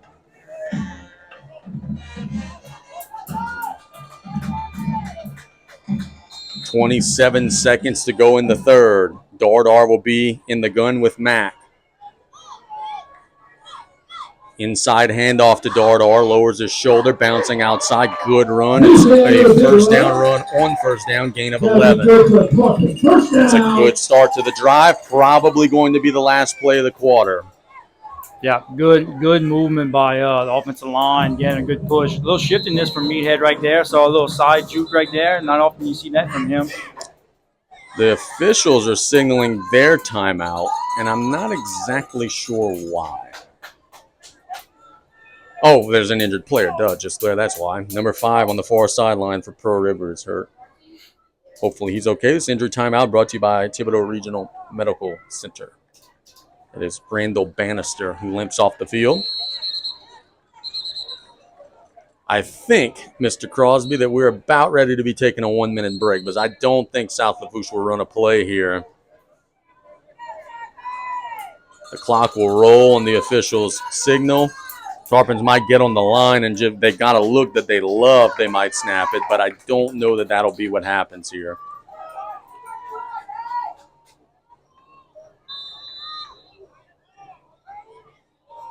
Oh, they will snap it. Inside handoff to Dardar. Big gain. Lower his shoulder. And he's got about 9.5 more, and that will bring us to the end of the third quarter. Put your seatbelt on, folks. We've got a 1-score game. We got a 3-point game. We'll be back with the fourth quarter in 1 minute here on the Tarpon Sports Radio Network.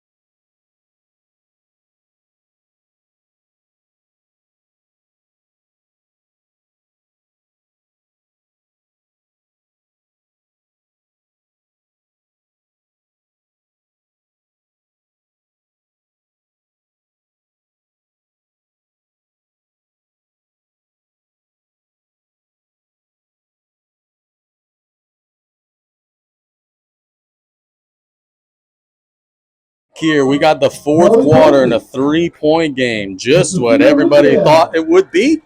Close, hard-fought ball game. The Tarpons are on the move. They gave Meathead a first down on that last run, so it will be 1st and 10 from the Pro River 39-yard line.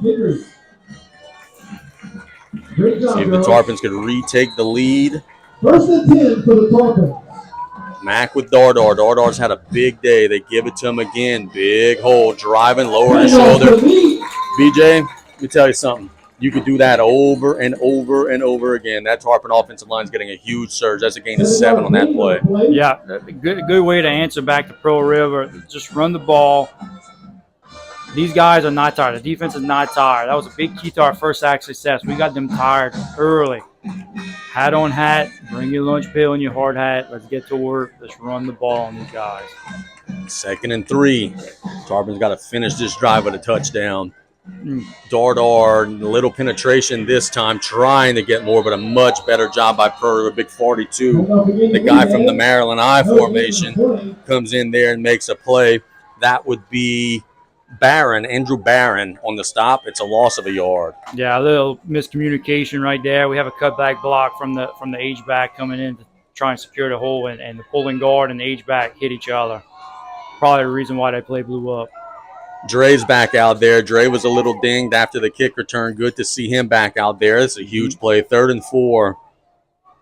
Ball right in the middle of the field. Mac tries the hard count. Pearl River ain't going anywhere. Terrence is in the slot to the left. Dre outside to the left. Jarvis flanked out to the right. And BJ will call a timeout. So Coach Young wants to talk about it with his offense. We just took a break and we are ahead of schedule on our commercials, so we'll keep it right here. What do you think BJ and his coaching staff are discussing right here before a huge 3rd down play? Pearl River's been changing up their looks. Earlier, we made a note that they had 11 guys within 3 yards of the line of scrimmage. Then they started playing kind of some two-shell guys. Now they're kind of playing all the DBs back, but everybody's up against the line. So you basically have 7 on the line. You have 4 back. So that look right there, I'm not quite sure what Coach Young – I know they got options on options for every play. But obviously the way that defense was kind of throwing me off too. I don't know what he had in mind, but definitely he kept calling that, looking at his call sheet, trying to figure out what he wanted to go off of that defense. Nothing kind of tickled his fancy on that. It'll be the same formation, and I said Jarvis flanked out to the right. It's actually Brock Ogell flanked out to the right. Jarvis is at the tight end spot on the left side of the formation. 3rd and 4. You got 2 downs to get there. Mac making some checks at the line of scrimmage. Meathead with him. Mac will get the snap. He'll hand it to Dardar, and he's got the 1st down and more. Driving to the 25. That's a Golden Motors 1st down. And a little fisticuffs after the play. And a great job by Josh Mack getting one of his offensive linemen out of that scuffle. Yeah, stay clean. This is not the time to do this at all. Looks like a Pearl River helmet came off. I think that's probably where this little kerfuffle came from. Yeah, number 10 for Pearl River lost the helmet. That would be Rogers. So he will have to depart for a play. Clock will start. Ball is at the 26-yard line. And a good, solid run on a 3rd down. 3rd down, and you'd say medium, but that was a great run. And you got to love that coach having confidence in his guys. Let's run the ball on 3rd down when usually we throw in the ball. They give it to Dardar again. There's a flag on this play. He gets inside the 20, but I don't like where that flag has been thrown at the 25-yard line. I think it's coming back, and it is a hold on South Lafourche. And boy, Tarpons have found ways to shoot themselves in the foot today. A penalty deep in Pearl River territory will make it 1st and 20, and we'll see if the Tarpons could overcome it with 10:02 to go. Yeah, Meathead getting some good pushes up front, finding some holes. You'd love to have a clean day as an offensive lineman, but at some point you're going to get the flag thrown on you. Couldn't quite see exactly where it was, but, that hole opens up. You got to start scratching your head and wondering when it's going to come, when that flag's going to come. Can you get the penalty yardage back? 1st and 20. They're still resetting the chains out there. 10:02 to go. It's 22-19. Pearl River on top. We don't have virtual chains over here? No. High school is not yet adapted to the virtual chains. Man, with all the cameras and wires, I thought we had virtual chains. They'll actually mark the ball back to the 36, which will make this 1st and exactly 20. Mack gets the snap. Shoots it down to Meathead. Meathead will lower his shoulder, not get much. And that's one where the coaching staff is looking and saying, man, Josh, you had Dre down the field wide open. That's one where I think the Tarpons should have maybe taken a shot. Yeah, it looked like Mac had enough time to do it. Maybe a good pump fake, and he gets one of the two. You had Dre going down, and you had, Terrence kind of running a deep out. Try and get a big chunk of them yards back, but, man, trust Meathead to do it. It's hard when you just have the ball just 2 yards down. Down the seam to Petrie on the next play, and it's incomplete off the fingertips. Helmet to helmet. Terrence got leveled, and he's slow to get up. No flag comes out. It will be 3rd and long. Where's the flag on that? That was helmet to helmet. It was incidental, but that was helmet to helmet. And Terrence is hobbled, and now the Tarpons have 2 huge plays to try to get 19 yards. See if BJ has a rabbit in his hat here. That last one would have been a gain of about 12 or 13 to Terrence if the throw would have been on the money. Mac tries the hard count. They don't bite. It is one-on-one at the bottom with Hughes. They're giving him a little cushion. Flanking Meathead out. Mac has time. Will shoot it down the seam to Petrie. He's got it. He's fighting, and I think he's got the first down. How does that young man get open on that situation? 3rd and 19. He goes up in traffic and makes the play for a ginormous Golden Motors first down. Yeah, it looks like we have another Pearl River guy down. Looks like a dead red cramp. And Brett, to your point, at the end of the first half, they were tired. Maybe they were starting to see that a little bit where they're kind of getting worn down some. But, man, 3rd and 19, BJ calls the number of his best player, and his best player delivers. Absolutely. It seems I still don't understand how Terrence gets so wide open, but you got to credit that also to, play scheming, route running. This wheel route that Terrence gets open, I don't know if he just has a great fake and it looks like he's catching this quick little bubble screen and he turns it upfield. But this wheel route has been very successful. He scored on it last week against Thibodeau. And look, dead taxes and Terrence Pete, he didn't catch a touchdown, but dead taxes and Terrence Pete catching the ball when you needed most. 27 was the injured player. That is Jonte Maryland. I tell you one thing about this Pearl River team, and I keep looking down at the roster, just about every name that I'm calling out is like a sophomore, junior. This is a young football team. They're going to be really good by the end of the season. They're not too shabby right now. No, this is a very impressive team to watch. Not big in numbers, very physical, well coached. And yeah, they're going to be very successful in the next couple of years, possibly including this year. Hughes in the backfield this time. Gets the carry, a little stretch run, trying to turn the corner. Dre cutting in. Dre inside the 10 to about the 5. It was almost Dre Day right there. Hughes gets down to the 5, and he's slow to get up. Dre has been a little slow to get up a couple times today. We also have another cramp on the Pearl River defense. Number 5 is cramping. That would be Bannister. Dre's locking up a little bit too. I think he's got a cramp. Yeah, I think the Knight's starting to catch up to the guys. It's not extremely hot, but I mean, look, these guys are playing. Dre's not so much playing two-way, but you got to figure he's returning kicks. That plays a factor into it. I'm thankful that we've gone this long before we start having the problem. We don't want it at all, but luckily these guys, seems like we're a little bit better conditioned than we were last week. Injury timeout brought to you by Thibodeau Regional. Bannister will limp off. Dre's getting stretched out on the sideline. They're going to have to move him off. He picked up 9 on the run.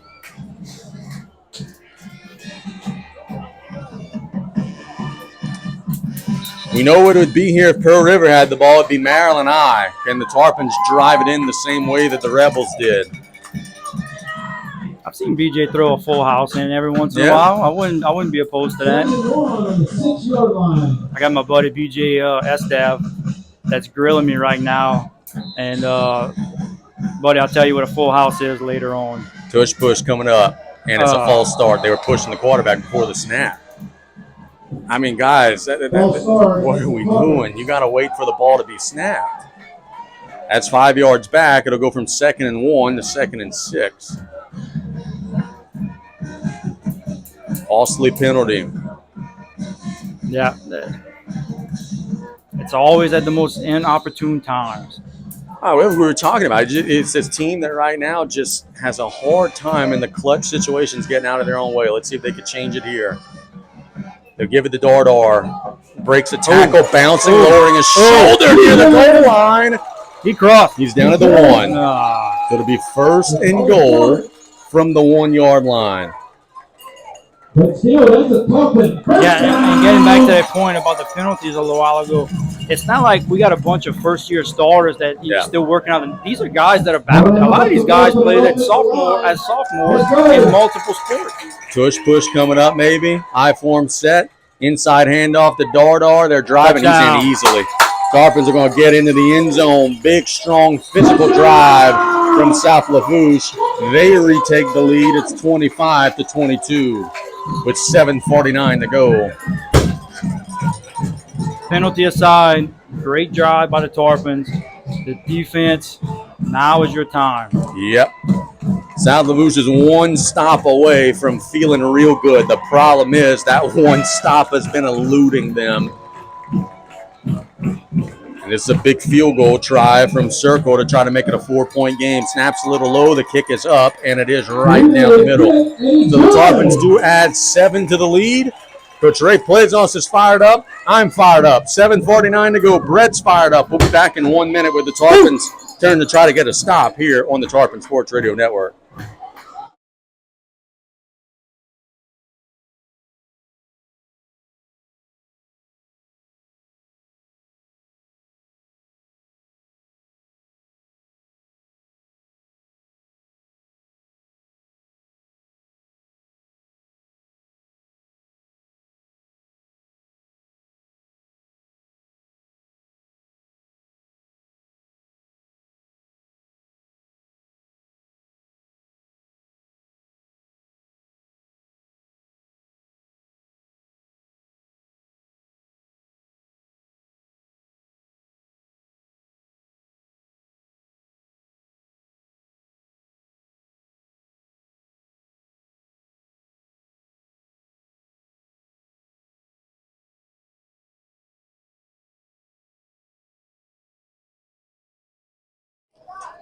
Let's roll. The Tarpons will kick it away. Long scoring drive for South Lafourche makes it 26-22, 7:49 to go. Figure if the Tarpons get one defensive stop, they'll feel real good about this. This is a wobbly kick towards the sideline, takes a Tarpon bounce, but it does roll out of bounds. That's not the worst thing, though, Brett, honestly, because they'll start at the 35. They've been starting at the 40 or the 50, so that's really not the worst thing in the world that could have happened.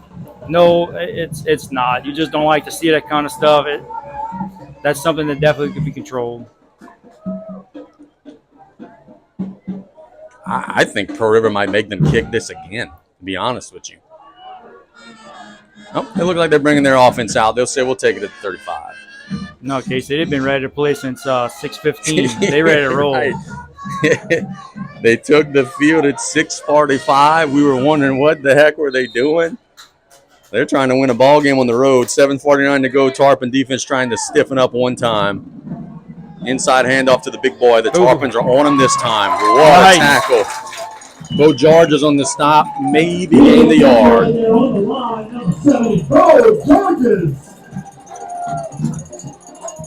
Big Sawyer Wells, too, pumped up right there. Feel like a German suplex for a tackle.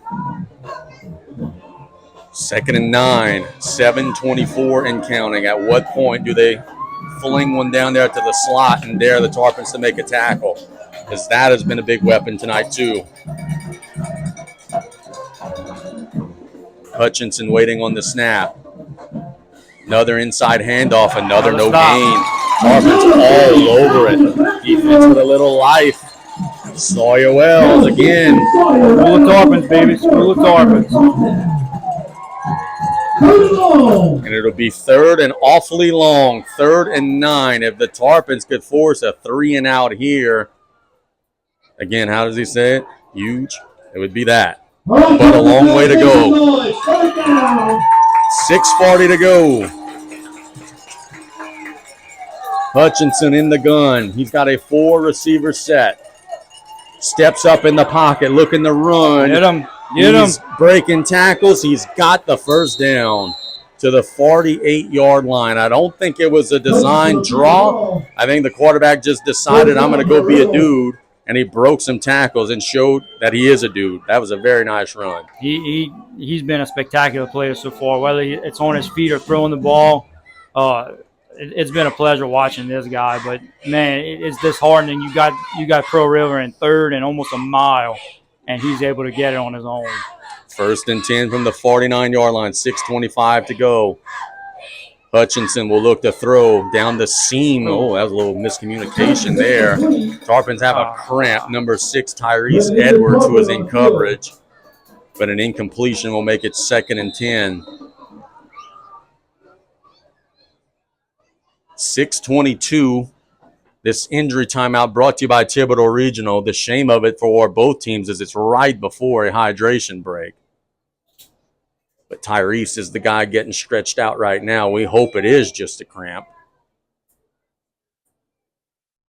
And real quick, Casey, one of my buddies, David Ford's at the E.D. White game. He just texted me. It's 24-13 Jesuit with 5 minutes left in the fourth quarter. Scoreboard update brought to you by Pelican Marine Services. Terrebonne leading Ellender 42-0. That's a running time game. We'll check on my boy Cole out there at Thibodeau, see what we got there for a scoreboard update. Thibodeau leading 27-7 in the third quarter against Landry. Tyrese limping off, walking very gingerly. I don't know that one's a cramp. That one might look like a roll. Yeah, a little serious. He was tied up with the receiver. Possibly a seam route on the receiver. They got tied up, man. I hope there's nothing serious with Tyrese. Very important piece on the Tarpon defense. And look, hopefully the Tarpons don't have to punt tonight, but he's one heck of a punter too. 2nd down and 10 coming up. 6:22 to go.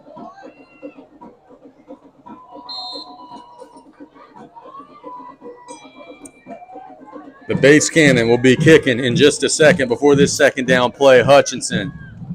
Play action. Bootlegs out. Tarpons have pursuit. Joao levels him. He throws it. Incomplete. Arujo met Hutchinson. And then down the field in coverage. Number 19, Yair Torres with the breakup. 3rd and 10. Great pursuit by Joao and a smart hit. Not getting a penalty. Bailing these guys out. Joao showing off some speed to catch him on that long naked boot. I think for the first time all season, we're seeing Meathead come into the game on defense. Tarpons laying it all on the line. Dardar will be playing a little linebacker. We'll see if he could get through and maybe meet the quarterback if he opts to run. 3rd and 10. They've got to get to the Tarpon 41. Hutchinson in the gun. Gets the snap. Steps up. Got him. Petrie gets him. Jarges hits him. Down he goes. Boom. The Tarpons rally, slowing him down. Meathead was one of the guys in on the stop. It's 4th and a mile. It's a hydration break. We're fired up. We'll be back in 1 minute here on the Tarpon Sports Radio Network.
What is Pearl River going to do?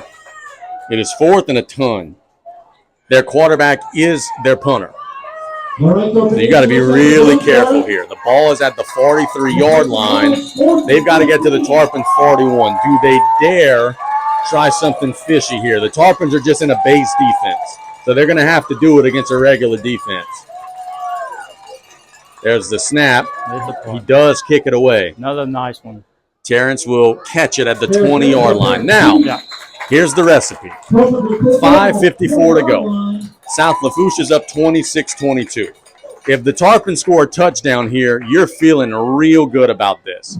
If the Tarpons stack 5-6 first downs together, you're feeling real good about this. But you got to make it happen. Yeah, I mean, let's get back to basics. Let's run the ball. Now, look, we've been having some success throwing these swing passes. We've said it multiple times, an extension of the run game. We got to bleed down, 3-4 minutes, and even if we pin them deep, barring a turnover or a punt, and they're having to go the whole distance of the field, you feel a little bit better on defense, but getting a score, obviously, Casey, like you said, that's the ideal part. Meathead has kind of imposed his will in the last drive. He's going to get the first carry here. Shakes a tackle, lowers his shoulder, gets about the 27. It's a gain of about 5. Brett, you mentioned at the end of the first half, you said, I think Pearl River's defense is tired. We saw a couple cramps at the end of the last drive. Can the Tarpons finally break that brick wall here as the clock continues to run, 5:30 and counting? Yeah, I'm just waiting to see when Pearl River is going to decide to start using timeouts, if and when. Second down and about a long 4. Inside give to Dardar. Big hole, lowers his shoulder, first down and more. Still driving to the 42. Meathead just not going to be denied on that one. That's a Golden Motors first down. Move the chains, keep that clock grinding down. Ice cream, right? Ice cream and not asparagus, Coach. Great run, physical run. Inside of 5 minutes. And this got to be ideal for the Tarpons with this one down lineman and 4 linebackers standing up. You should be able to get a good push for guys standing straight up right away. Another give to Dardar, driving again across the 45 to about the 46, 47, gain of about 4 or 5 more. Clock continuing to run, 4:36 and counting. Yeah, simple game of leverage here. You got one down lineman, everybody standing up. That gives us the advantage right off the snap. Lineman coming up, pushing. That gives us a huge advantage. 4 and 5 yards at a time. How many yards you need for a first down? 10. Yeah, you do that twice, 3 times, you should get a first down. 4:15 and counting. Tarpons taking their time. 2nd and 6. Dardar, inside give. I think he's got the first down. South Lafourche, I think, just caught a break. I don't know if you saw it. I think Mac went to his knee when he caught that snap. That would have been disastrous. I didn't see that. I'm still looking at the push of the offensive line because they're driving them. Pearl River went back down to 4 down linemen, and we're still driving them off the ball. It looks like we kind of almost could do what we want running the ball, which is what we want. Timeout, Pearl River. Yep. They are seeing the sand fall out of the hourglass. Now it becomes a situation, 3:59 to go. You're about 2-3 first downs away from winning this ball game, especially with them taking some of their timeouts. And the question becomes this. If they sell out and give you a crazy look, everything in the box, do you dare put it in the air, knowing that if you get by them, you maybe hit a touchdown to win the game? But there's also been times, Brett, where Coach Rafe Plaisance says, we tell BJ in the offensive huddle, if you throw the ball again, we're fighting you. So is this one of those times where the offensive staff says, hey, BJ, we're winning on the ground. Let's keep the ball on the ground. Well, it's always good when you have the assistant coaches that can keep you in check like that. And I would be scared to fight Rafe. I've been knowing him and his family for a long time. I still don't want to fight Rafe, as nice as he is. But, look, you running the ball at will this last drive, keep on running it. As good as our receivers are and as good as Josh Mack is, why put the ball in the air when you're getting 3 and 4 and 5 yards a run? First and 10. They give it to Dardar again. Big hole again. Lowers his shoulder across the 45 to the 43. It's a gain of 5. Pearl River will not call a timeout this time. They will watch some more time grind down. 3:45 and counting. Doing the math, 40 seconds per play. They've got 2 timeouts left. Tarpons are about 2-3 first downs away from icing this thing. 2nd and 6. Try a hard count. They got him to flinch. Boy, does that hurt Pearl River. It'll be 2nd and 1.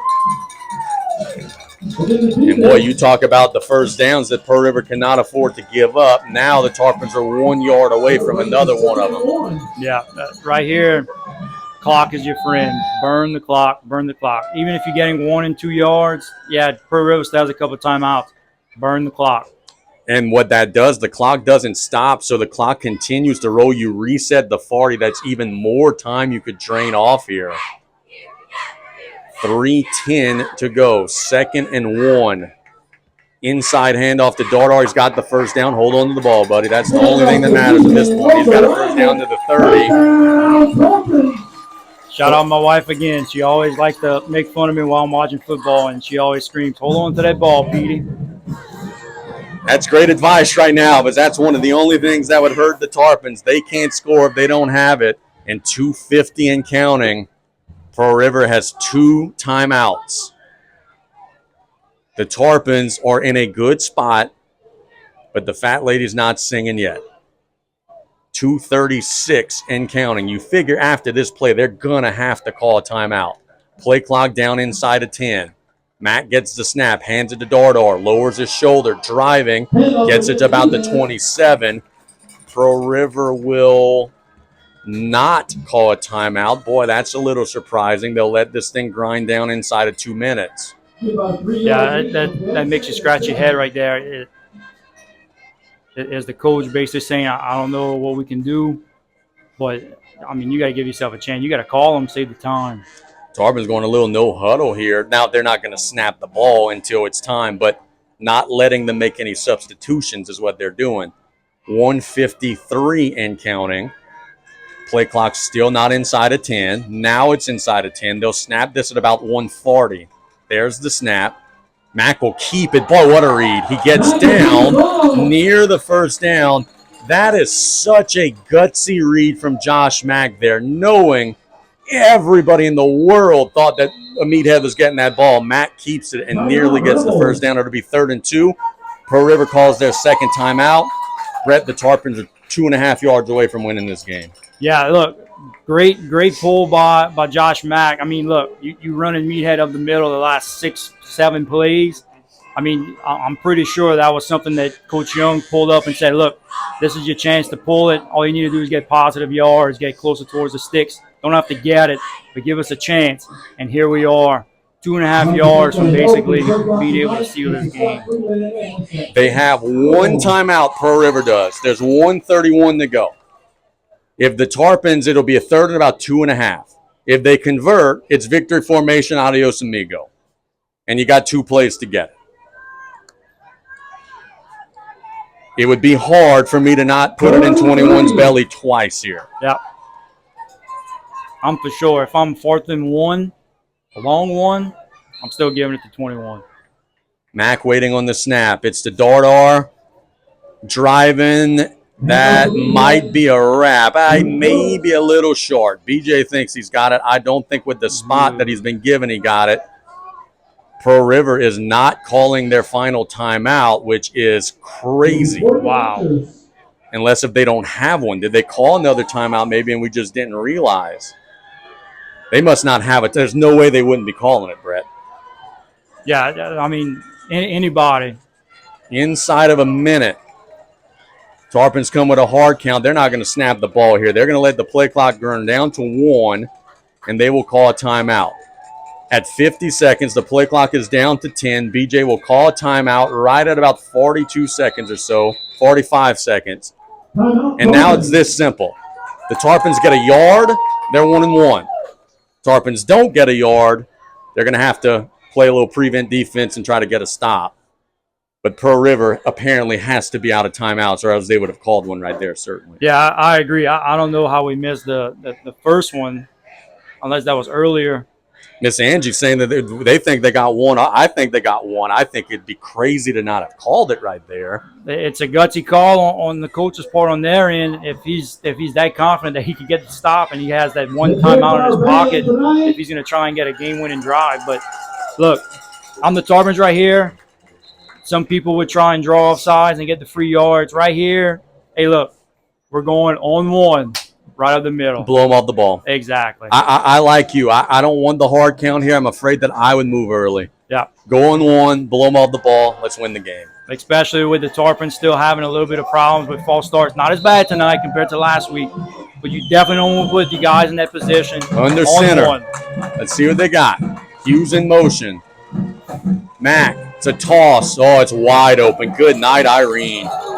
That is a first down, and that's a wrap. It is a first down to the 17-yard line. They gave it to Jarvis, and South Lafourche is going to get a win. It is victory formation time in Galliano, baby.